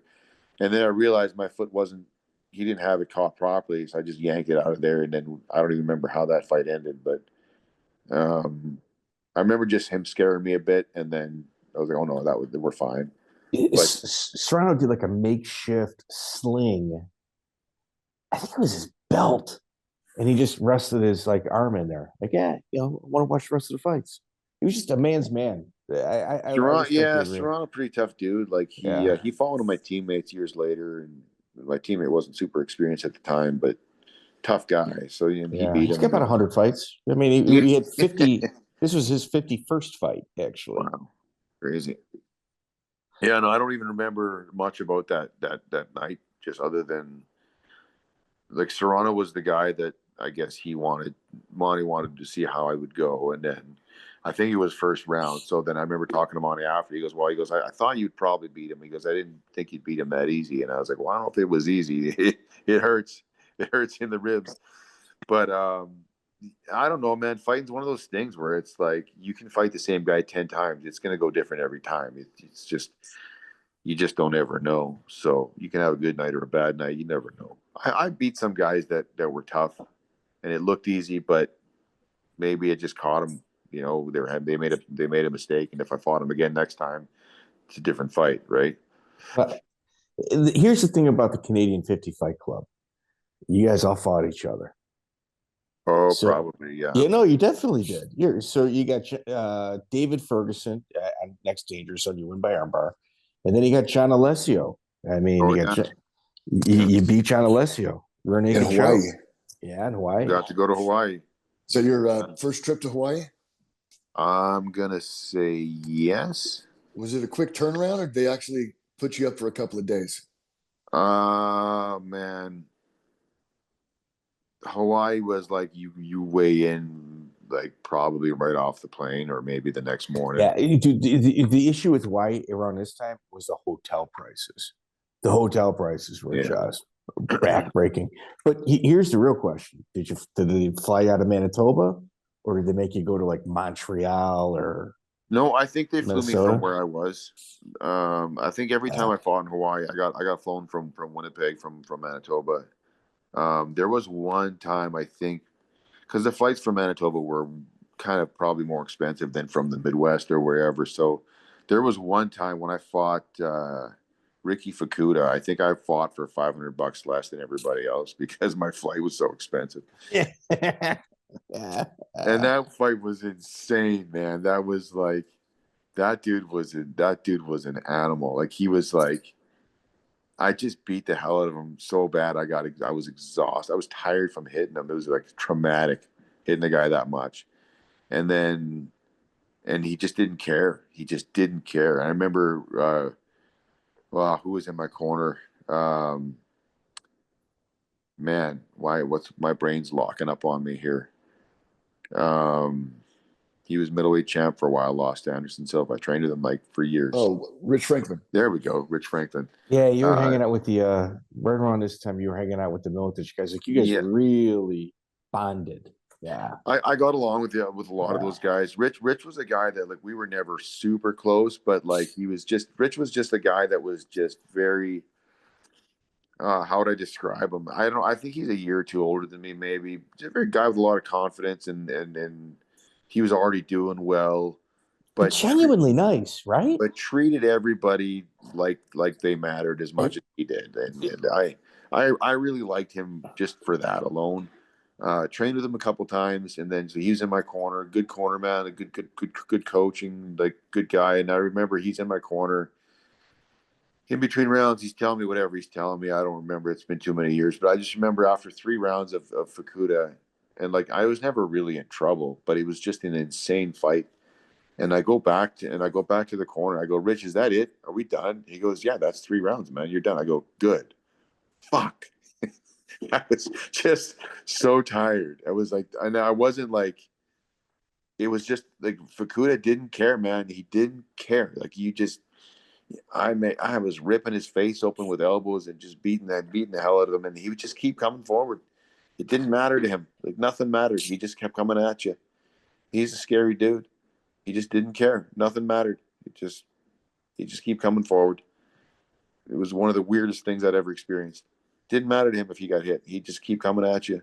You had to get out of the way because he was just going to keep coming, throwing punches. It's wild, dude. Yeah, you're on a really nice run right now. I mean, you're essentially 13-2 after you beat Alessio. Scott Ventimiglia, strong grappler. Yeah, beat yeah, him. that was a good night too. Yeah. Brett Alizawi, you got him. Ray McDaniel. Ray McDaniel, I think he was one of those last minute locker room changes, The Ray if I McDaniel believe, fight. if I'm correct. Who was the promoter? I can't remember that guy's name now. Yeah, I know it was Chad Bergmeyer. there are it was Was a it Chad Chad, Bergmeyer? different Chad. Chad Mason. Chad Mason, there you Oh, go. dude, Yeah. I was there for that one. Well I done. think they pulled this dude out of the locker room. It was just kind of like Joe needs a fight. It was one of those I think he situations. just wanted me to fight on his show, and I Yeah. think Monty just told him like, "You, that's fine." He goes, "If you want, but the money has to match the opponent." And I guess he didn't want to spend a lot of money. Yeah. So, Yeah. just go out there, have a good time, whatever. And then, yeah. And the funny thing about that fight though was like I drilled that guy with an elbow, and then I made just the dumbest mistake ever. I hit him with an elbow, and then I backed up 6 inches to see what it did to him. And then he smashed my nose in. Like he just like I don't know if it broke or not, but he cracked me so hard and I was bleeding everywhere. And it was like, man, I just remember that. I'll never forget that because I was having fun. I'm like, I hit him with an elbow. I'm like, oh, I bet you that hurt him. I kind of take a half step back just to admiring your work, and then boom, he just hits me. I'm like, okay, yeah, I'm an idiot. I better get back in there and finish this. But it was like, yeah. So Joey, initially, I thought this would have been like, because Travis Fulton was in attendance. I thought this would have been one of the guys that Travis Fulton drove around and got wins Right. off of, but he actually had a little bit of go. He had a little bit of go with him. Yeah. Why did you and Nico Vitale, your fight got canceled with him? I don't remember. Mm. Where were we supposed to fight? Hawaii. No idea. I don't It even was remember. Warrior Quest. You're supposed to fight Warrior Quest. I don't have it. Yeah. Maybe injury. Someone got sick, or maybe someone got more money to go somewhere else, or I don't know. Yeah, Robbie Newman, and then like you're literally you're 17-2 after Robbie Newman. Like, dude, like you're doing big shit. You haven't lost since Matt Hughes, 1999, November of '99 was the last time you lost, and we're on September 15th, 2001. And then you hit like a rough patch. Stephan Potvin, TKO, Stephan Patry. You finally make your Canadian debut. You're 20 fights in. Yeah. Well, Potvin was an interesting experience. Tough dude. He was definitely tougher than anyone gave him credit for. I agree. I remember thinking this is going to be an easy night. Like as soon as we locked up, he didn't feel very strong. Didn't feel very dangerous. That was the night where I picked him up and slammed him into the mats, but he had my head under like a guillotine go ahead mat. So my head hit the ground before his back did. Ooh. And for me, that was the end of the fight. I mean, I lost by decision, but like I was done. It wasn't a good night. And I don't know. Maybe he would have won anyways, but because I don't think I was really. I don't know if I was boxing much yet or kickboxing much yet. What year was that? It was 2001. That was probably before. That was one of 3 losses in a row. I'm thinking it was after those 3 losses. That's when I started training with Giuseppe. How was dealing with Stephan Patry? I never really dealt with him a ton. Monty dealt with him. They were really okay for a while, and then they weren't for a while. I kind of didn't get involved or even know about most of the stuff going on. I was just worried about doing my job and fighting and whatnot. So I heard stuff later, but dude, when you're a promoter, everybody's got something to say, and like I think they just see him as like a money guy, like a money mark. But at the end of the day, like he's got a business and it's got to stay afloat. I'll say one thing about Patry, and I didn't deal with him a ton. Like, we chatted, we got along, it was fine. But I remember, man, when did I fight? When did I fight Denis Kang? Was it? You fought him October 11, 2002. Okay, so I go to Montreal and I'm supposed to be this big deal, and I go lose to Potvin, who I'd never heard of. And then I think I fought in Montreal again and lost the decision to David Loiseau. Maybe that was probably one of the three, right? Yeah, it was like Egan, Potvin. Inoue, and Super Brawl. So you go back out to Hawaii. You lose by I had a concussion. I had a concussion from that Potvin fight because I smashed my head into the mats. And then 2 weeks later, I'm supposed to fight in Hawaii, and the money was decent, and I was living with that same person who needed my money to spend that on stupid That'll shit. do it. Hey man, people need to get high, okay? So it's one of those. she didn't tell me, but yeah. Well, I don't know. It doesn't matter anymore, but whatever. She liked to spend money though, and that was, we needed money, so I went and did that fight in Hawaii when I shouldn't have. I knew I got a headache for a week after that fight with Potvin. So that doesn't, and I didn't know anything about concussions back then either, right? So then I go fight Egan. And man, Egan's a tough dude and he's a good fighter, and it is what it is. But like the first time he punched me, I never in my life before and never in my life since did getting punched in the face feel like that. And I don't think he's the hardest puncher I ever fought. I just don't think I was healthy. You know what I mean? So like, I shouldn't have been fighting, and that's nothing against Egan. It just, I shouldn't have been there, and that was a mistake for me. I went because I needed the money, and I knew I wasn't okay. I was just hoping for the best. Yeah, he's like the more level-headed of the Inoue brothers. Oh, by far. Yeah, I would say so. I remember talking to Egan after I fought Fukuda. We were chatting outside the arena. Pretty friendly dude, like, nice guy, professional. Whatever. Yeah. It's funny because after I fought Fukuda, the TJ Thompson gets on the mic. Is anything? He goes, "You see Egan over there?" I go, "Yeah, I see him." He goes, "Anything you want to say to him?" I go, "I don't know. You want to go to the gym and work out?" I don't know. And like he goes, "No, Joey, we're trying to set up a rematch here." And I was just kind of like, "Well, I just finished fighting a monster. Like I'm not sitting here looking for another fight, Plus, with Egan, it was like, man, he beat me like in under a minute. Like, who am I to say I want a rematch? Like, I'm not, I never even thought about a rematch with him. It was like he won. It wasn't even a fight. It was a terrible fight. Like, it's not. I was confused why they would even try to put that together.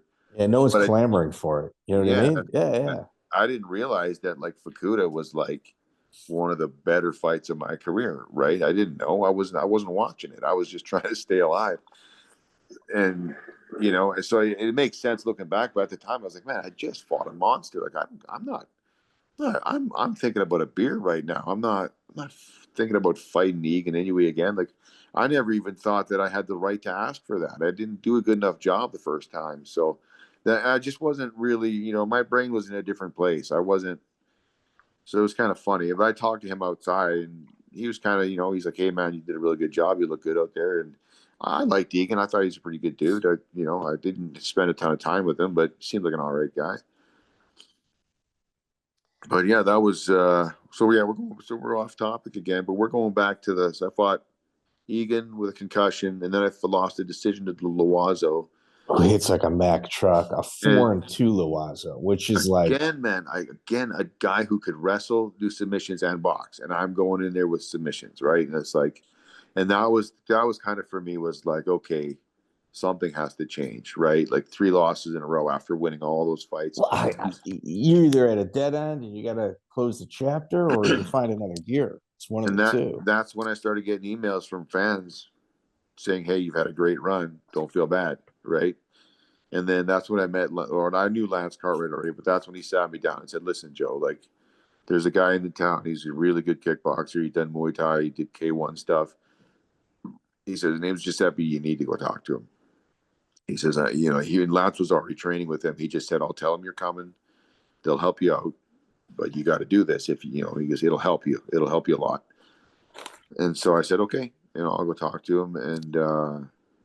And I was already, whoever I was at the time. But man, those guys were just like, they did the best thing for me that they could have. They didn't treat me special. You know what I mean? It's like, if you want to come here, like, and they fought hard and they trained hard. Like they didn't mess around. And some of those guys I trained with for a long time. Some of those, and good guys, hard workers, and I took my beatings for a year, and Yeah. probably the best thing that could have happened to me. Did you ever work out with Shawn Tompkins? I don't know if I ever worked out with him. Met him a few times. Knew some of his guys a little bit. Like, just He did a phenomenal job with the region that he was in. Yeah.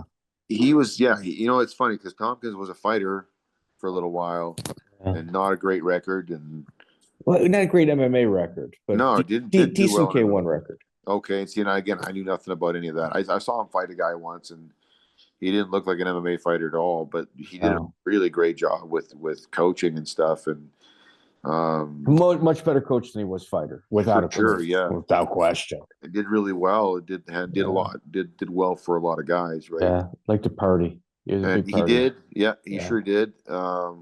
But again, I met him one night after a show. I don't remember if it was the UFC or what it was, but I didn't know him very well. Just knew we knew who I knew him. He knew me, but we didn't. Nothing bad ever happened. But he didn't know me nothing. We were just kind of. We knew what's going on, and I know who he is, and yeah. And then I go to this show, and he's got this VIP section in this bar, and they're throwing a big party, and he just goes to me and a couple other guys. He goes, "Hey, thanks for coming." Whatever. He goes, "Just so you guys know, like this is my section here," and he's like, "You guys are all welcome. Come sit down, hang out, have a drink. It's all on me." And like, just very hospitable, very, and again, like. It was the one time, it was one night, whatever, but just very kind of like the Rich Franklin thing where like, you don't owe me anything. You don't owe me any kindness, but he's just like, he was like that with everybody. Right. So I just kind of like that about him. Just, he wasn't really, there's a lot of guys we used to, oh, sorry, my phone's falling apart here. There was guys that like, they'd be your buddy. Horn talked about it sometimes. They'd be your buddy for a while, and then they'd start making big money, and all of a sudden they don't have time to talk to you. Yeah, Franklin's not that way. So Franklin's not that way. I don't think Tompkins was that way. No, like Franklin was kind of like probably one of the best guys in the room, that you were looking guy in the room. Very well spoken, very educated, but like connected with you like on a real human level, no matter who you were. Like Rich Franklin was a phenomenal human being on the regional scene. Same person after the UFC belt as he was before, right? And Jeremy always said when the guys changed, then they say they gone Hollywood. They gotta be a different person and stuff. And talk about Robbie Lawler. There was a few, and I didn't know Lawler very well. I got along with him, but never saw that side of it. But there was a few guys. That are, it's like, dude, it's MMA and you're doing great. That's fine, but like, not everybody in the world cares about MMA, right? I remember being on a plane one night with a black guy going home, and someone asked me about it, and I said, "Oh, I was fighting and whatever." And the guy goes, "Oh yeah, I saw that fight, whatever." And then the woman sitting next to him, she's like, "I'm very sorry." She's like, "Are you famous?" I don't know who you are. And she said, like, "Should I know who you are?" And I said, "Do you watch fights?" She said, "No." I'm like, then you shouldn't know who I am. It doesn't matter, So.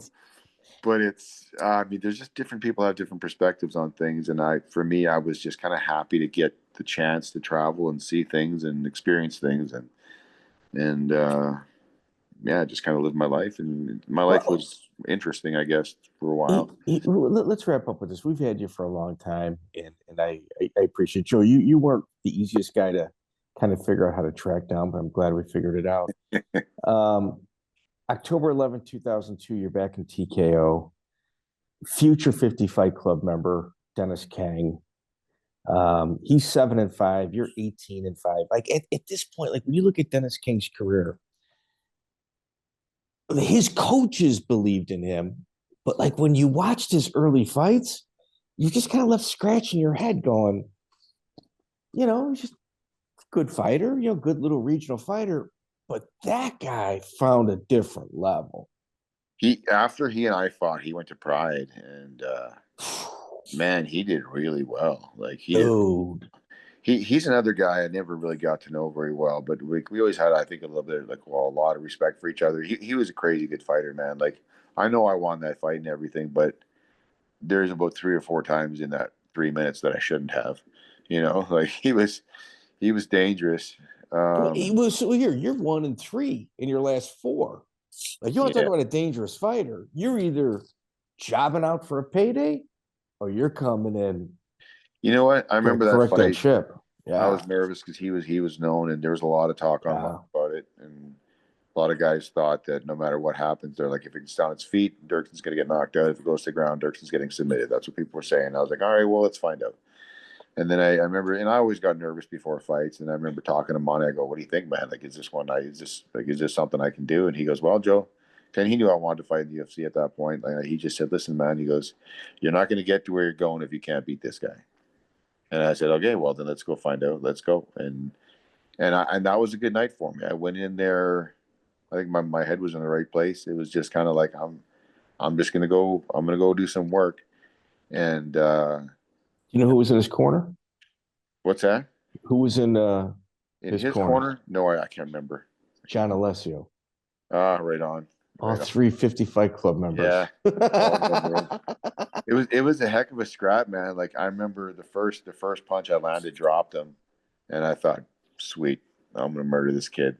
And then he gets up and kicks me in the face, and I can't remember where. I lost about 2 seconds of the fight.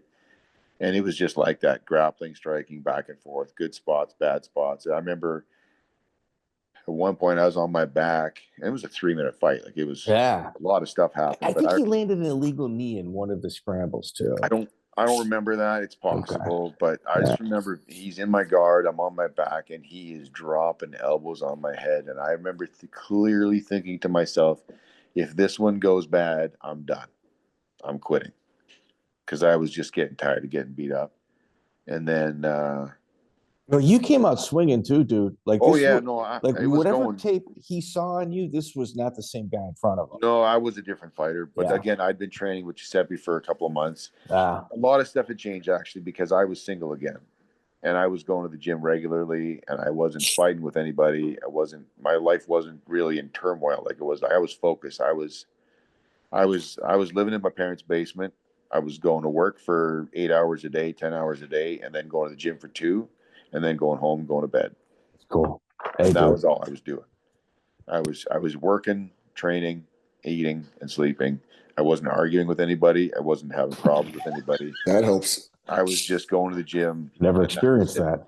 And I was training with Giuseppe and his guys. And I was getting used to getting punched in the face. So I think that was like, if not for all those things, my career might have been over. But I remember sitting there, and I had already dropped Denis. I dropped him to my first right hand.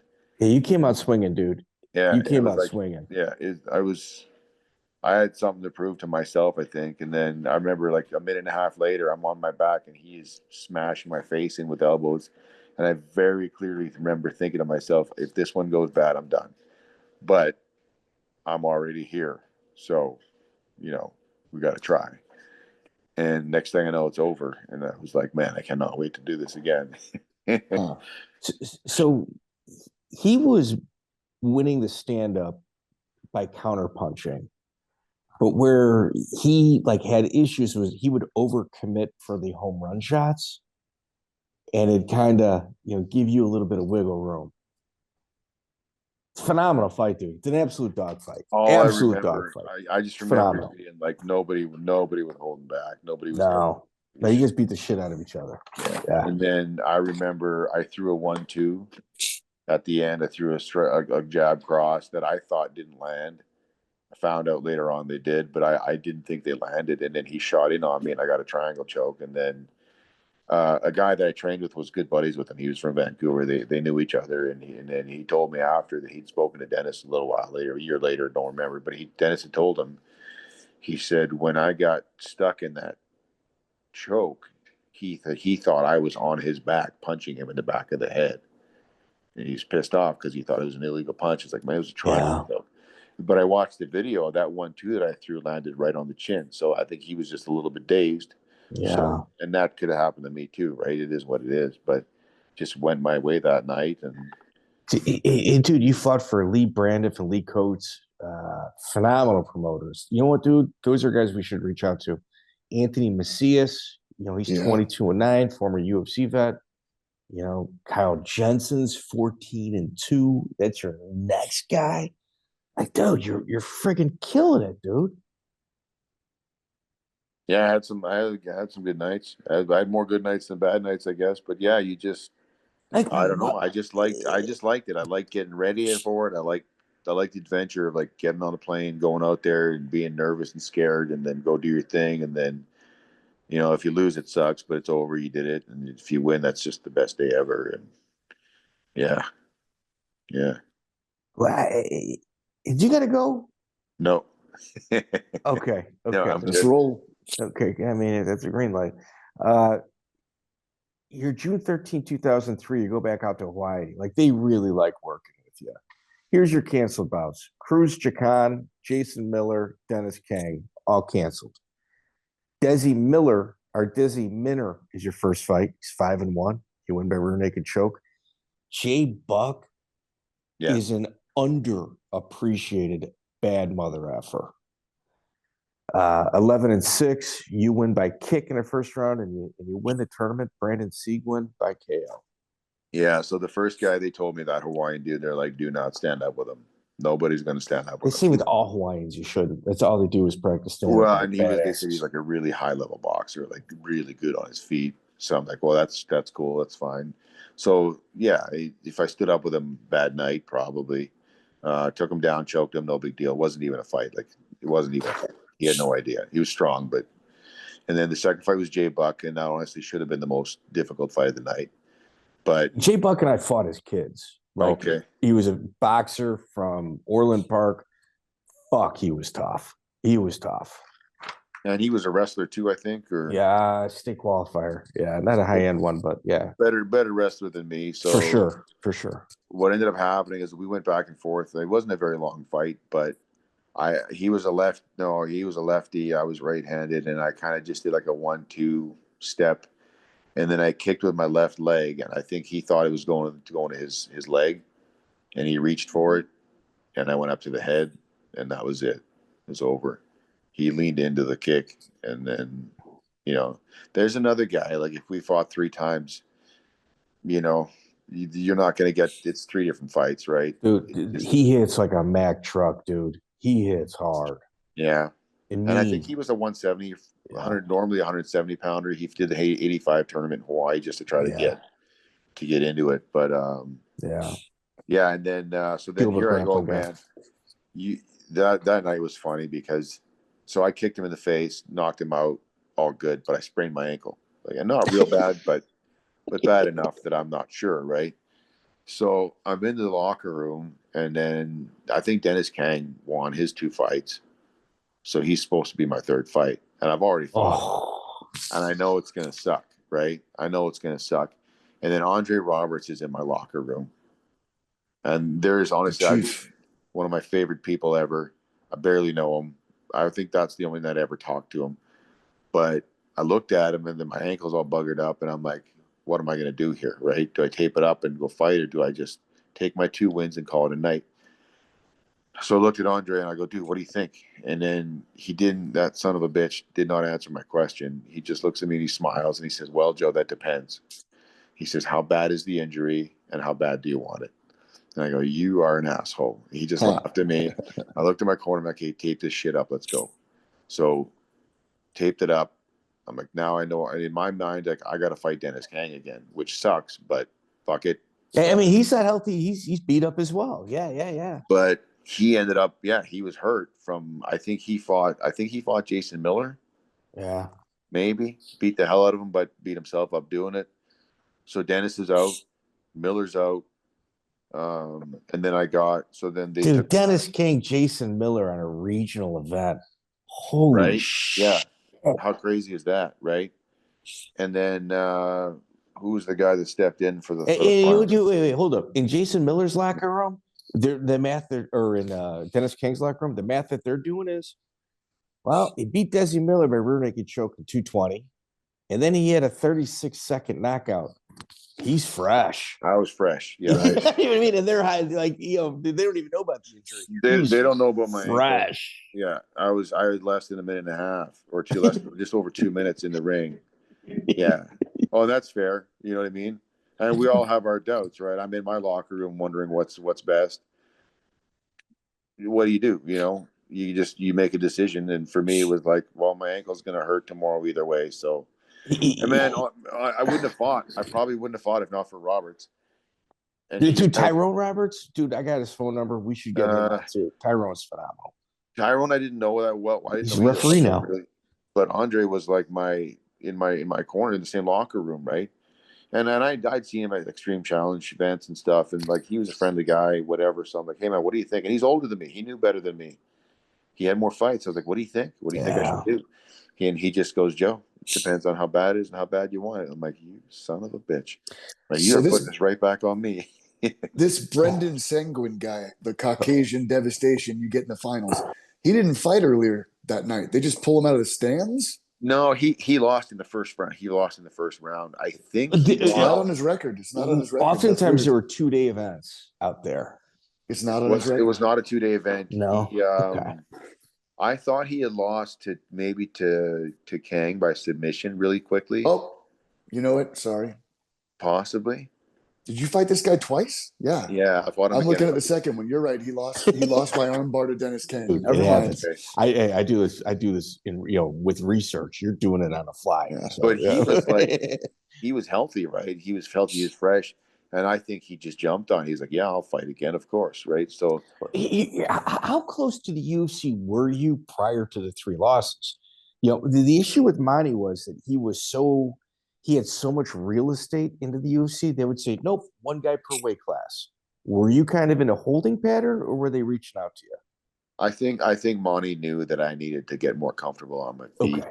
Okay. I think that's what, and I don't think he told me till later, but I think that was a good call. But yeah, it all came together when it was supposed to. Yeah, Seguin was the third fight, and then I don't know, that one was over in the first round too. We kind of went back and forth a bit, and but like you're seeing the world, dude. Yeah, like you really are, man. Like I talked to you at a Minnesota event. Sean Shirk fought Gerald Strevent on it. I can't remember your opponent. And I remember shooting a shit with you, and you were like, yeah, dude, I've been to this many countries. I've been to Hawaii this many times. You're real proud of, I'm from Manitoba. You loved from being from Manitoba, dude. You know what, man? It's funny because, like I said, I grew up in my parents had a boat. Oh, man, where they have like 35 acres of farm that they didn't work. They just rented it out. But we had like a small 2-3 acres of land, like a house and a garage and like a shop full of tools and 7 kids, like, a mile and a half outside of the small town of 400 people. Oof. Right? Wow. That's how I grew up. I mean, we're talking like the prairies. So there's nothing, it's just flat. There's nothing. The wind comes in the wintertime and it's like, you got snow on the ground for 5 months. You don't do anything. You don't go anywhere. I didn't know anything about anything, man, and that's not like a complaint. It's just a fact. I just didn't. Dude, that's also a blessing in certain instances. In some ways, sure. Yeah. There's some stuff we're not going to talk about that I learned the hard way. We got robbed a couple times. Just dating and stuff when you're younger, and whatever. But like, well, you were probably a local celebrity too. Am I correct? Yeah, and I was living in I was living in Winnipeg, which is 25 miles from where I grew up. So 750,000 people, smaller city, I guess.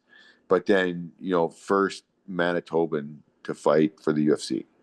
Yeah.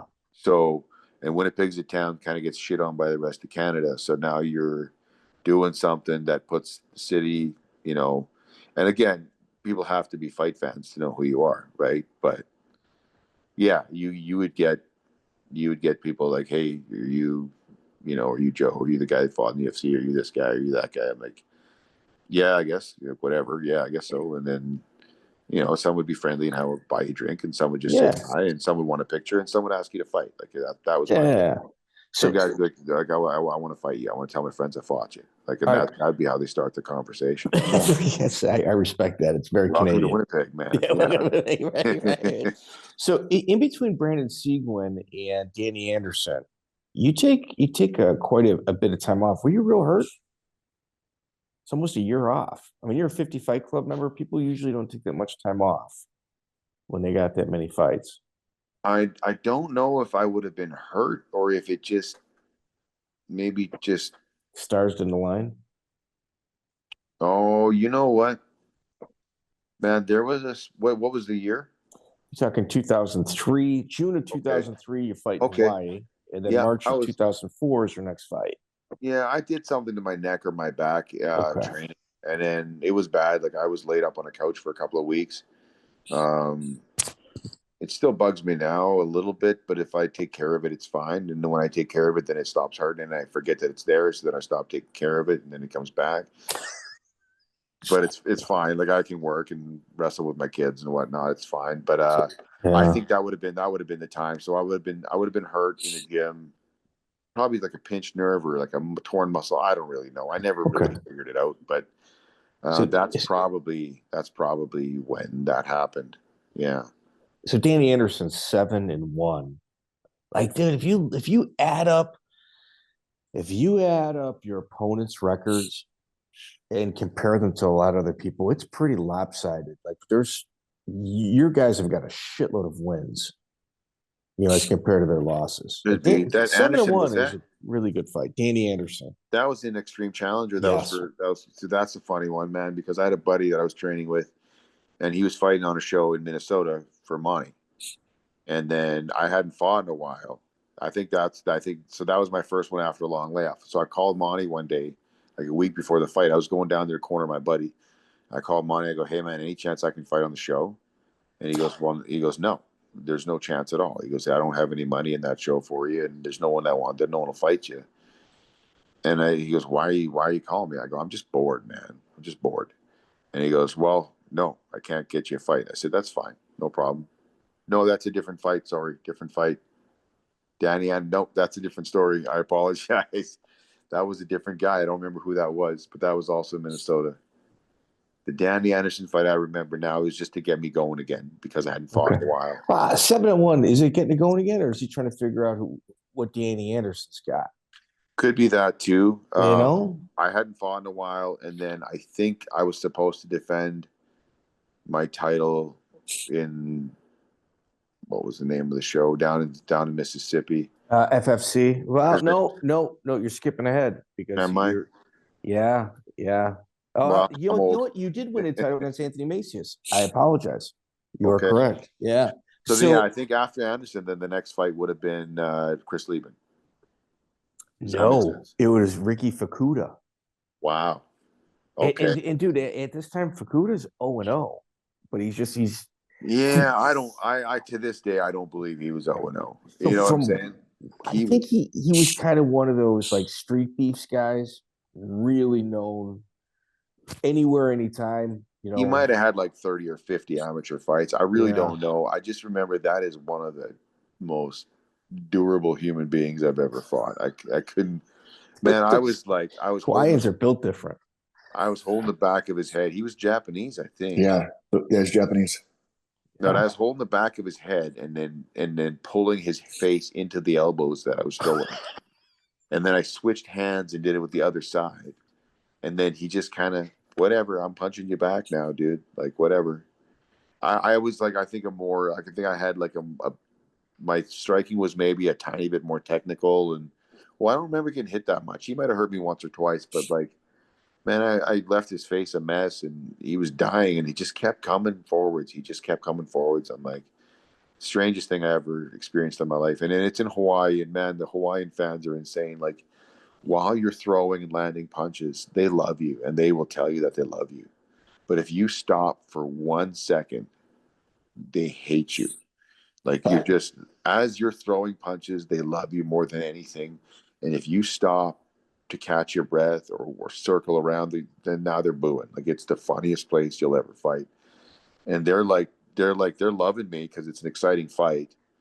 But like, I remember someone told me they could hear someone screaming at me from the sidelines. Like, they're like, "Yeah, Doerkson, you can hit him with everything you want. He just won't go down, will he?"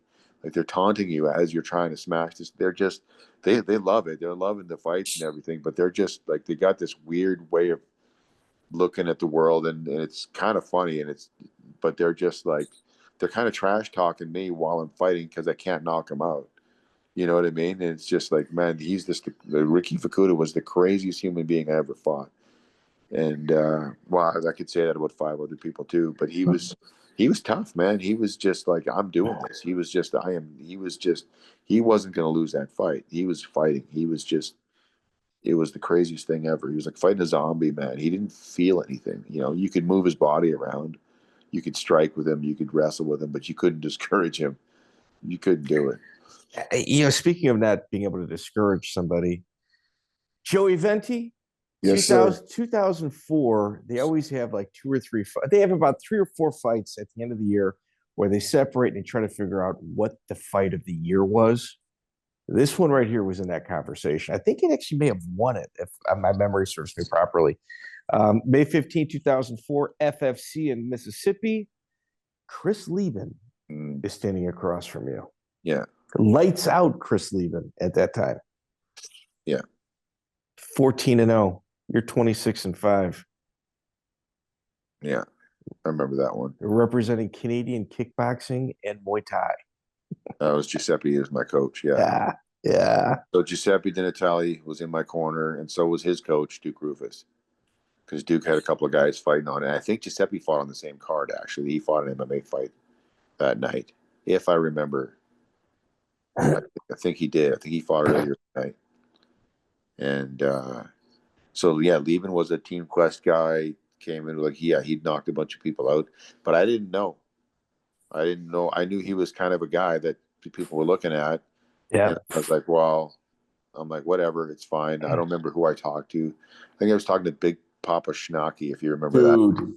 Dude, is he not the great? Was he not the greatest? He was good people. He was good people. Big Papa Schnocky. Yeah. Joey, to kind of quantify him, what Bruce Buffer is today, he became this character after Big Papa Schnocky died because he like lifted his entire personality and persona and became Big Papa Schnocky, which is an act as compared to BPS, who was fucking out of his mind. Schnocky was just, man, he was I think he just liked being alive. You know, he just if you're in the same room as me, you're having a good day, whether you like it or not. You know? Kerosene and motor oil. And he was sober, which was the crazy part. Yeah. But I remember him being, he was at the Danny Anderson fight in Minnesota, and then we were already talking about the Chris Lieben fight as a possibility. And I go, well, who is this guy? And Schnocky just smiles at me. He just goes, because I was defending the title there. Yeah. Against him. And I go, Schnocky, what do you know about the guy? He just goes, and still champion. That's all he says to me. So I'm like, good enough. That's all I need to know. I get the ring with. Yeah, so Joey, Big Papa Schnocky, the thing is he had a big personality, but he remembered everybody's fights and their backgrounds and what teams they were. He was so encyclopedic with his like understanding of the sport. And he also sacrificed every single weekend, like for like about a decade, being on the independent grind announcing. Like he's the one guy that I knew that was at more shows than I was. Wow. He was something else. He was one of a kind, that one. And then he actually was the announcer for the Lieben fight. Yeah. Did a great job, I thought. But yeah, I mean, Lieben. So here's the thing: like you're fighting a Team Quest guy. You got Matt Lindland. You know what I mean? You got Dan Anderson, Randy Couture. Like you just Ryan Schultz, Ed Herman, like absolute stud wrestlers. You had absolutely no problem getting that takedown in that fight. I wouldn't say no problem, and I messed a lot of them up, but it, like, you know, I just remember the third round. The second round ended. I'm in the corner, and then Rich Clemente comes up to me and goes, "Hey, listen, Joe, Monty does not want you on your back in the third round because it was a close one. Because you cannot be on your back in the third round." I said, okay, that's fine. So then if I messed up a takedown and pulled guard or whatever, then I would just stand back up. And Lieben was more than happy to let me do it because he thought he was going to knock me out. But I think that, you know, it was just, he just didn't want me. I was too comfortable. Being a jiu-jitsu guy, I was too comfortable on my back. I had too many. One of the biggest things that I think hurt me was I won so many fights early on without having to do anything but lay there and catch a guy in a submission. And it kind of haunted me through most of my career. I wish I had more wrestling earlier on, but life is what it is. I did what I could with it.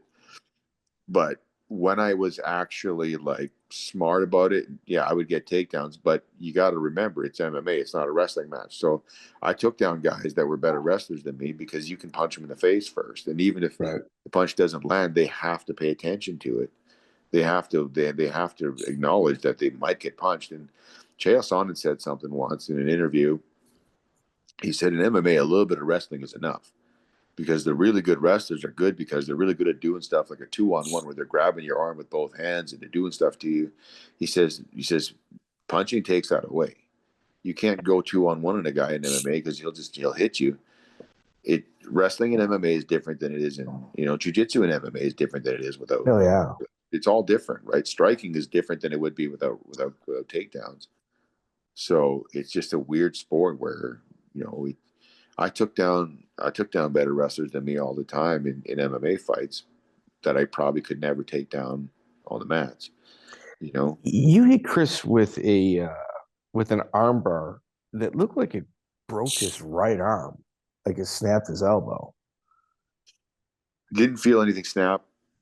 Fuck, it looked like it, dude. Didn't feel it, and then I had him in a guillotine too that I gave up because it didn't seem like it was going to do anything. And he told Monty afterwards, he goes, "Yeah, I was going in and out of consciousness with that choke." Wow. Well, you hit him with the Kimura too at the end of the second round. Yeah, I don't remember what happened. It was nasty. But again, like I thought both his arms were trashed. Yeah, I don't know. Maybe he was hurt the next day. Maybe not. He would never tell you. He'd never tell you. I remember that fight though because Duke Rufus was there and he was in your corner. He's in our corner because him and Giuseppe were training together a lot, and then so he came out to corner both of us. And I remember him saying something about Lieben after, like not like we didn't know Lieben, but just based on how that fight went, he just goes, Lieben's going to be that guy at 40 who can't walk. Like his body's going to be broken, just too tough for his own good. You know what I mean? Wow. Because he just takes so much. Duke called it that night.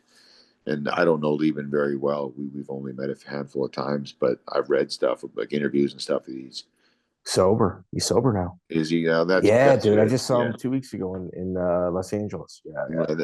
I think like he's just one of those guys that's just so tough that his body's going to get hurt, and some shit doesn't hurt till you're 40, right? Yeah, he had Robert Ferguson in his corner. Okay. Yeah. Okay. Yeah. Wild.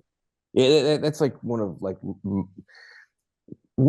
can go on a tangent about Ferguson. Like, never did anything MMA wise. Never really did anything jiu-jitsu wise. But then he's got one of the most elite teams in the world, where he got Olympians like Henderson, Lindland, and Couture, and them going, no. We want you to coach. Like some of the guys that have had some of the greatest coaches in the world talk to a guy that had a very forgetful combat sports, record going, no, you're our coach. It's fucking wild, dude. Some people just know how to bring the best out of other people, I think, and it's a gift all its own. I mean, we talked about Shawn Tompkins earlier. His MMA career wasn't anything you really get excited about, but the 0-3, 0-4. They all did so well, So that's that's kind of neat, and they would have changed people's lives, right? They would have given people opportunities they wouldn't have had, and coaching is a very thankless thing sometimes, I guess, But it's interesting. Here you go, Joe. And like I said, Joey, I know. I mean, it's almost midnight here, and I got a 4 a.m. flight. So Joe Doerkson, you get called to the UFC like August 21st, 2004 against Joe Riggs, UFC 49. But it's like you finally made it, dude. What was that phone call like? You know what? That happened. Monty was talking to someone in the UFC, maybe Joe Silva, right after the fight with Lieben. I think whoever won that fight was getting a call. So then Monty's talking to Joe Silva. They're chatting, blah blah blah, whatever. And then he hangs the phone and goes, "Okay, you're in the UFC." I'm like, "All right, cool." Whatever. Was it not your goal, your dream? It was not when I started, but later on. Wild, dude. Yeah, when I started fighting, I was just kind of like, let's see what happens. And then about a couple years in, I was like, well, let's see how far this can go. Honestly, I think at some point in my life, I just said to myself, I would like to have one win in the UFC before I'm done, just one, and then I'm good. Wow. And then I got two. It took 9 tries, but yeah, the fight with Riggs. Man, He's also training with Jeremy Horn and Matt Hughes, so it's like he was later on. I don't know if he was wasn't at that time. Okay, he may have been. I'm not sure. The fight with Riggs. I mean, Riggs was a good fighter, and he won. It was his night, and that's it's a head case. Yeah, but for me, I think that when I walked out underneath all those lights, that small town boy was like, "Oh,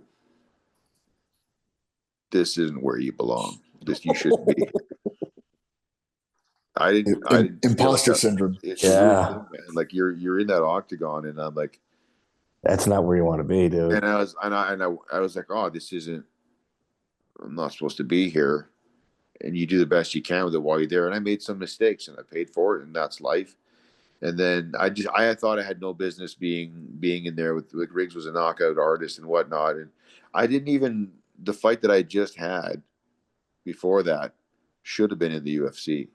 You know what I mean? Oh yeah, but dude, you're 32 fights into your career. But my head was just I you're wasn't either put out to the pasture, you're retired, you're a body, you're a B-side collecting a check, and at 32 fights, and you're from Canada, dude. You guys don't even have fights in Canada like that. It was hard to find them. You know what I mean? Like what the fuck? Yeah, it doesn't even make sense.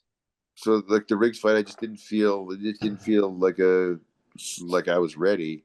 And then Monty's talking to my buddy in the stands while we're fighting. He goes, I don't get it. He goes, Joe can strike with this guy, but I didn't think that I could, so I didn't try. All right, so you do a couple low blows to start. You got some pretty big cuts over your eyes. I think Joe Riggs, like if you had to like go pound for pound, power on ground and pound or torque on ground and pound, Fedor and Joe Riggs they got to be in everybody's top 5 in terms of conversation. Joe Riggs hits hard. I think when Riggs was having a good night, he was having a really good night, and he had a good night that night, and it wasn't a fight that I felt. I guess I'd done I don't feel like that was the best of me. Yeah. But that's life. Not every day is the best day, I guess. And I felt kind of weird about it afterwards because it's like I fought so hard to get to the UFC, and then I got there, and I got smashed up pretty good. And then and so I was talking to somebody about it. I was like, yeah, kind of didn't feel good about the fight, and it's tempting to feel like a failure. And then someone looked at me who wasn't even a fighter. And he goes, yeah, but Joe, he goes, you didn't get there by accident. No, dude. So for me, that was like, okay, well, then I can do this again. I'm going to do this again. And then my next fight, I think, was Ed Herman. So what happens is they see Chris Lieben, they watch that fight, and they go, oh, it's a perfect fight for Ed Herman, who was like the gauntlet. He did the gauntlet. Of all the Team Quest guys, he lasted the longest in the UFC. And Ed Herman, you beat him with a triangle choke. It was his home show. In his hometown with his coach as the referee. Did he switch the time around? Yeah. His kickboxing coach was the referee of our fight. So that's funny. I had to put him to sleep. Yeah. And I mean, I don't know. I didn't know any of those guys. Like I knew who they were and stuff. I'd never heard of Ed Herman. I was like, whatever, it's fine. I don't really pay it down.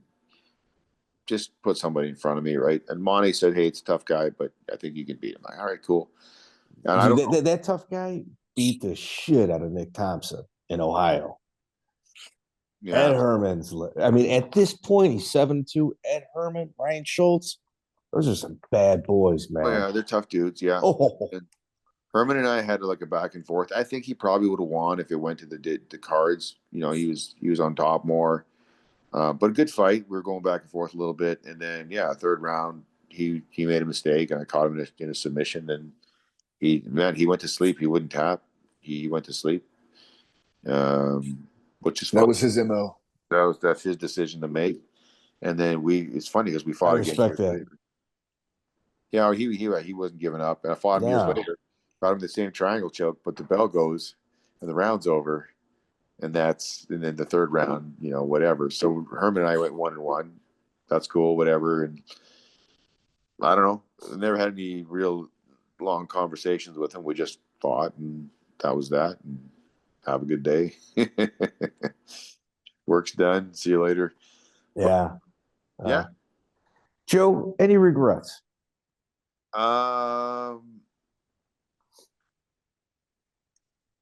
Honestly, I think if I was to do it all over again, I would have done things differently. But I think we all do that with our lives. You had almost 70 fights. How much? I mean, what? Not I would have wrestled earlier. I would have boxed earlier. But those are things that, come on, that's life.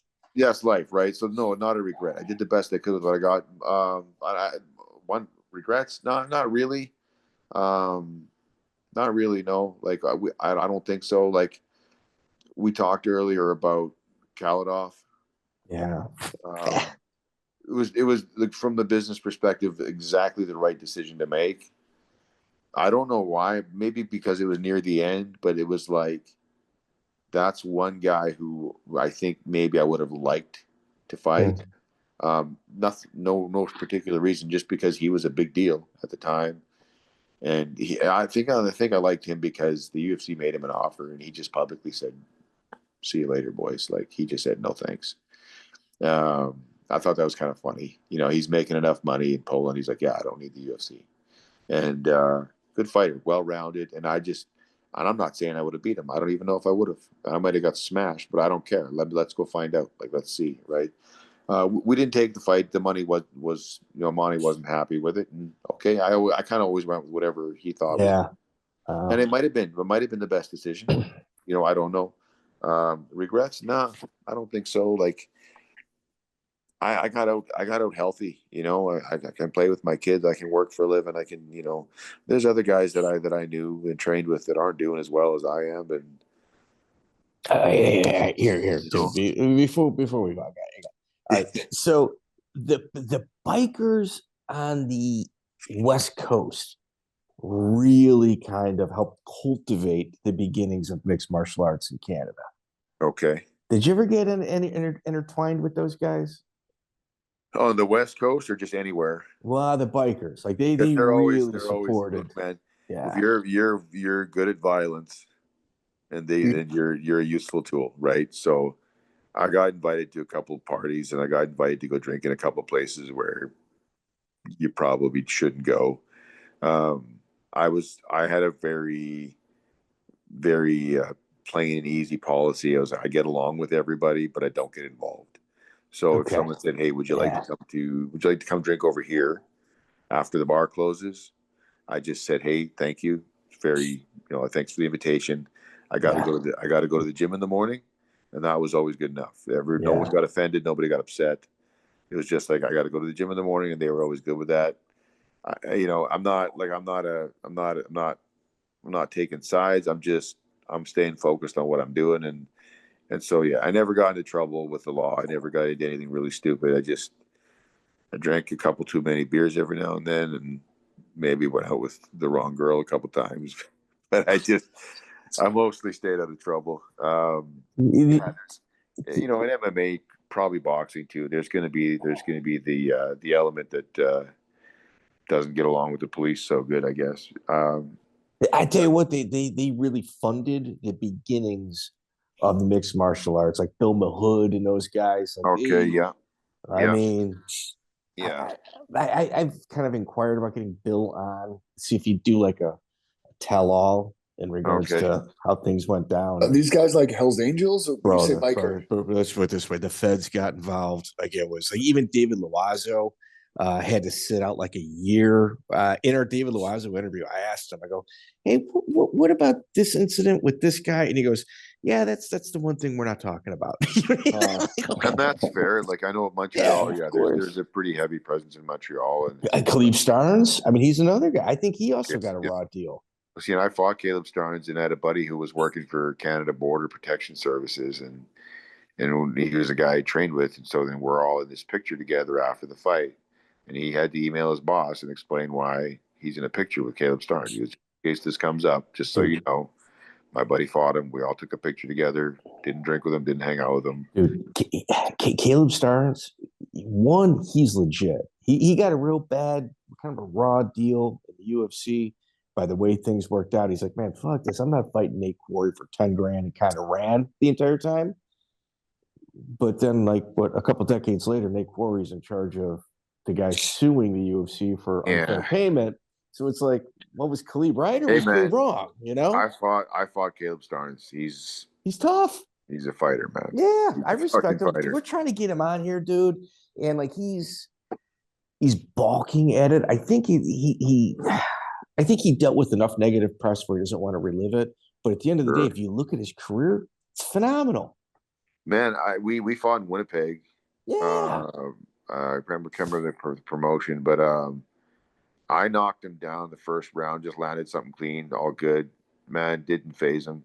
He had knocked him down, but he wasn't done. Legit. You know, legit tough and then I was winning the first 2 rounds for sure. He knew he was down. Third round, he's taunting me, come knock me out. And I start loading up and he starts countering and he cut me. And I was like, oh, I know what you're doing. I know what you're fucking doing. You're sucking me into a brawl, right? So like, okay, then I just went back to working the jab. And then it was fine after that. But I'm like, yeah, he cuts me. And I'm like, oh yeah, okay. If I keep trying to knock him out, he's gonna get me.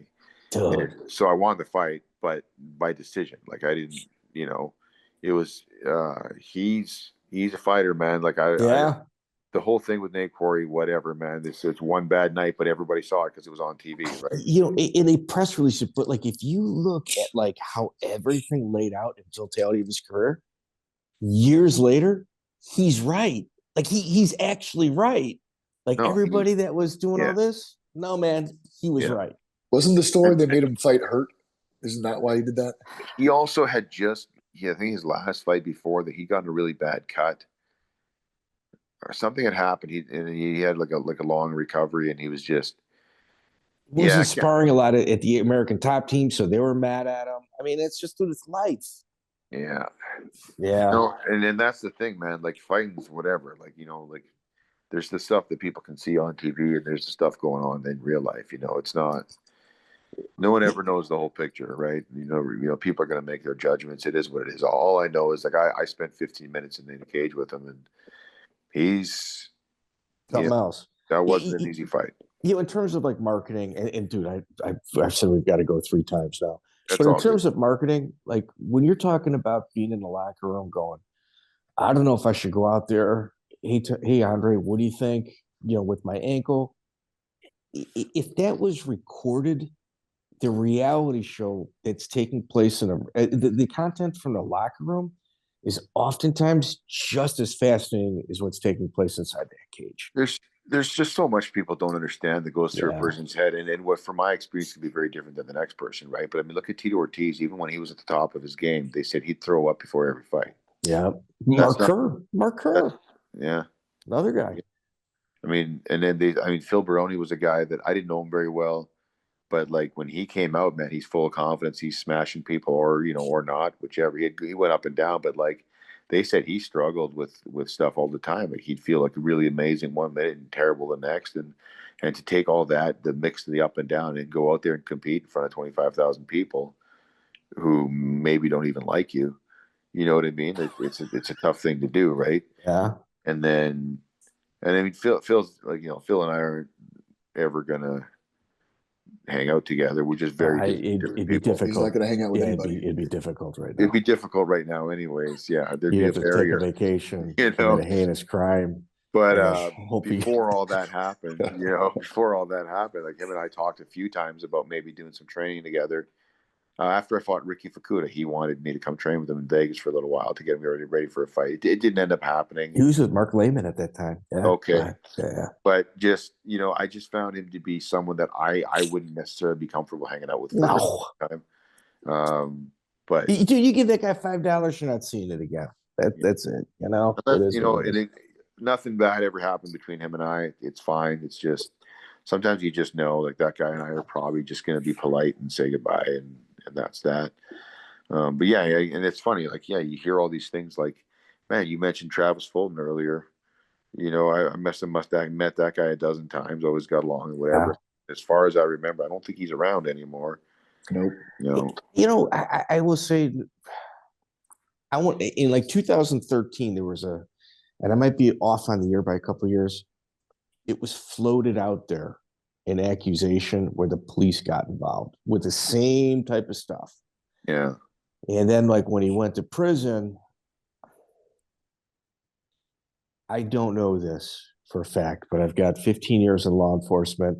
And generally what happens is when somebody's frozen and they're away and there's a little element of safety, sometimes other people kind of come forward that are very, very close to the person. And that's where, like, all right, I got to go. That's kind of how I saw how that went down. Yeah, and you never know what's going on in a person's head, right? But it's just a weird thing to look back and realize, like, man, I trained with Jeremy Horn so many times, and I lived in his basement for weeks at a time. And then, you remember Justin Eilers? Oh, another one. Oh, yeah. So him and I were there at the same time, getting ready. We fought on the same show. So we're both living in his basement, hanging out. We watched the Super Bowl in Jeremy's basement, and Justin Eilers was like a 12-year-old kid. He was so damn excited, grabbing me, shaking me. He's like, "It's the Steelers, bro!" He's so excited. And then you hear, yeah, he's not around anymore. He's gone, and there's so much of that, and you just, and here I am, 47 years old. I got a gray beard. I got 2 young kids, and I'm just kind of happy that I can still breathe and go to work and hang out with my kids. And I got to do a lot of fun stuff. I got to do some cool stuff that if you told me when I was 12 what my life was going to be like at 30, I would have been like, that's impossible. There's no way. So I just kind of feel lucky. I feel really fortunate, and I met a lot of really good people. And I'm living another life now. I'm living through life. Did you ever hang out with Cedric Marks? Man, that is a familiar. Another serial killer. Yeah. Kim Man, Mason from Washington. That's another murderer. Oh, wow. No, I don't think so. No, that's crazy. Yeah. So Joe Doerkson, man, yes, sir. I am really. It took us a while to piece this thing together. I'm glad it worked out. And man, dude, obviously you don't remember me, but I absolutely remember you from the independent grind. And the time like that we had interacted, it always meant a lot to me, dude. And I sincerely appreciate that. Well, I'm happy to hear that I didn't behave like an a-hole. No, you're Canadian, dude. But there's some Canadians I don't like. But no, I appreciate you guys, asking questions. Where are you working out at now? What's on with that, so people can find you if they want? You know what? I'm where I'm. You got a hold of Curtis Brigham there to get my number, I think. So him and I have known each other since I was 19 and he was 15, right? So like, I'm kind of hooked up with. He's got a bunch of different gyms that all kind of cooperate and work together and stuff. So I kind of just, since I retired, I've just been grappling with his guys and whatever, wherever I'm living and stuff. I lived in a different city a little while ago for a couple of years where my wife grew up, and there's one of his gyms is there, and those guys.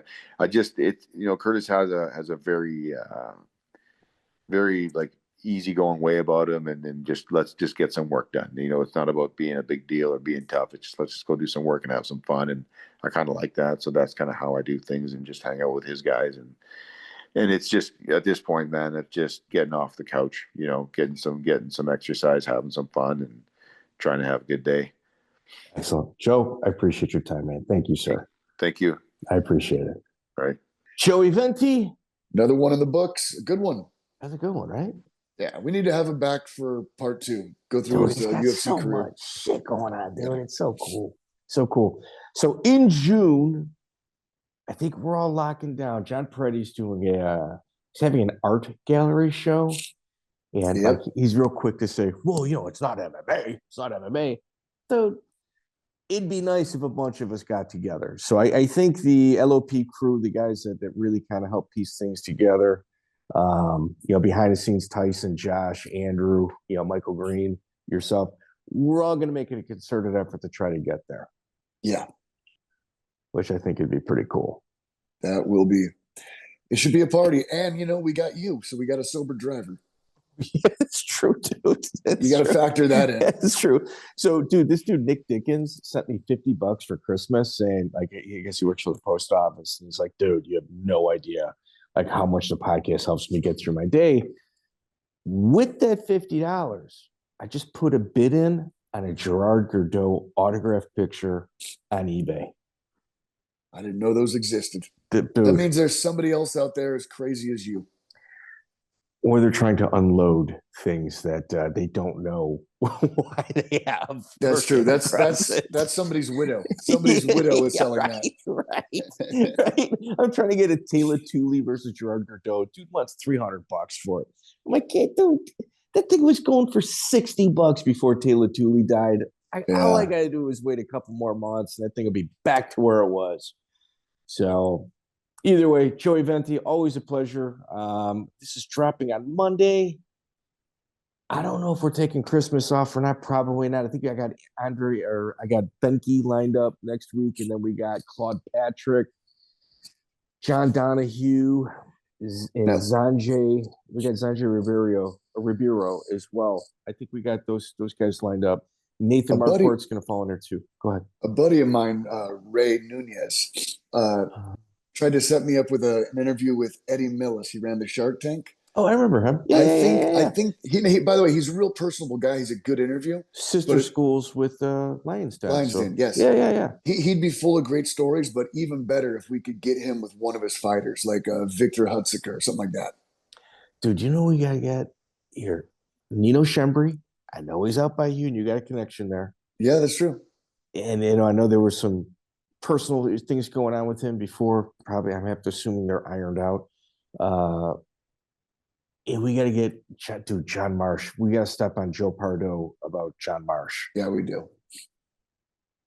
Dude, I don't think people understand how good John Marsh is. In regards to his story and just the shenanigans behind the scenes. Yeah. It would be one of those top 10 episodes if we can get Marsh. And dude, if Rampage gets him before us, I'm gonna be pissed. Yeah, that sucks. I mean, I joined this podcast. That was my number one goal. I got to get Marsh. I can retire from this project once I get him. We're not gonna get him then. You're not going anywhere. Joey, honestly, man, always a pleasure, brother. If I don't see you before the holidays, Merry Christmas, man. Merry Christmas. Do your thing. See ya. Check out the full interview on iTunes, Spotify, and all major podcast platforms.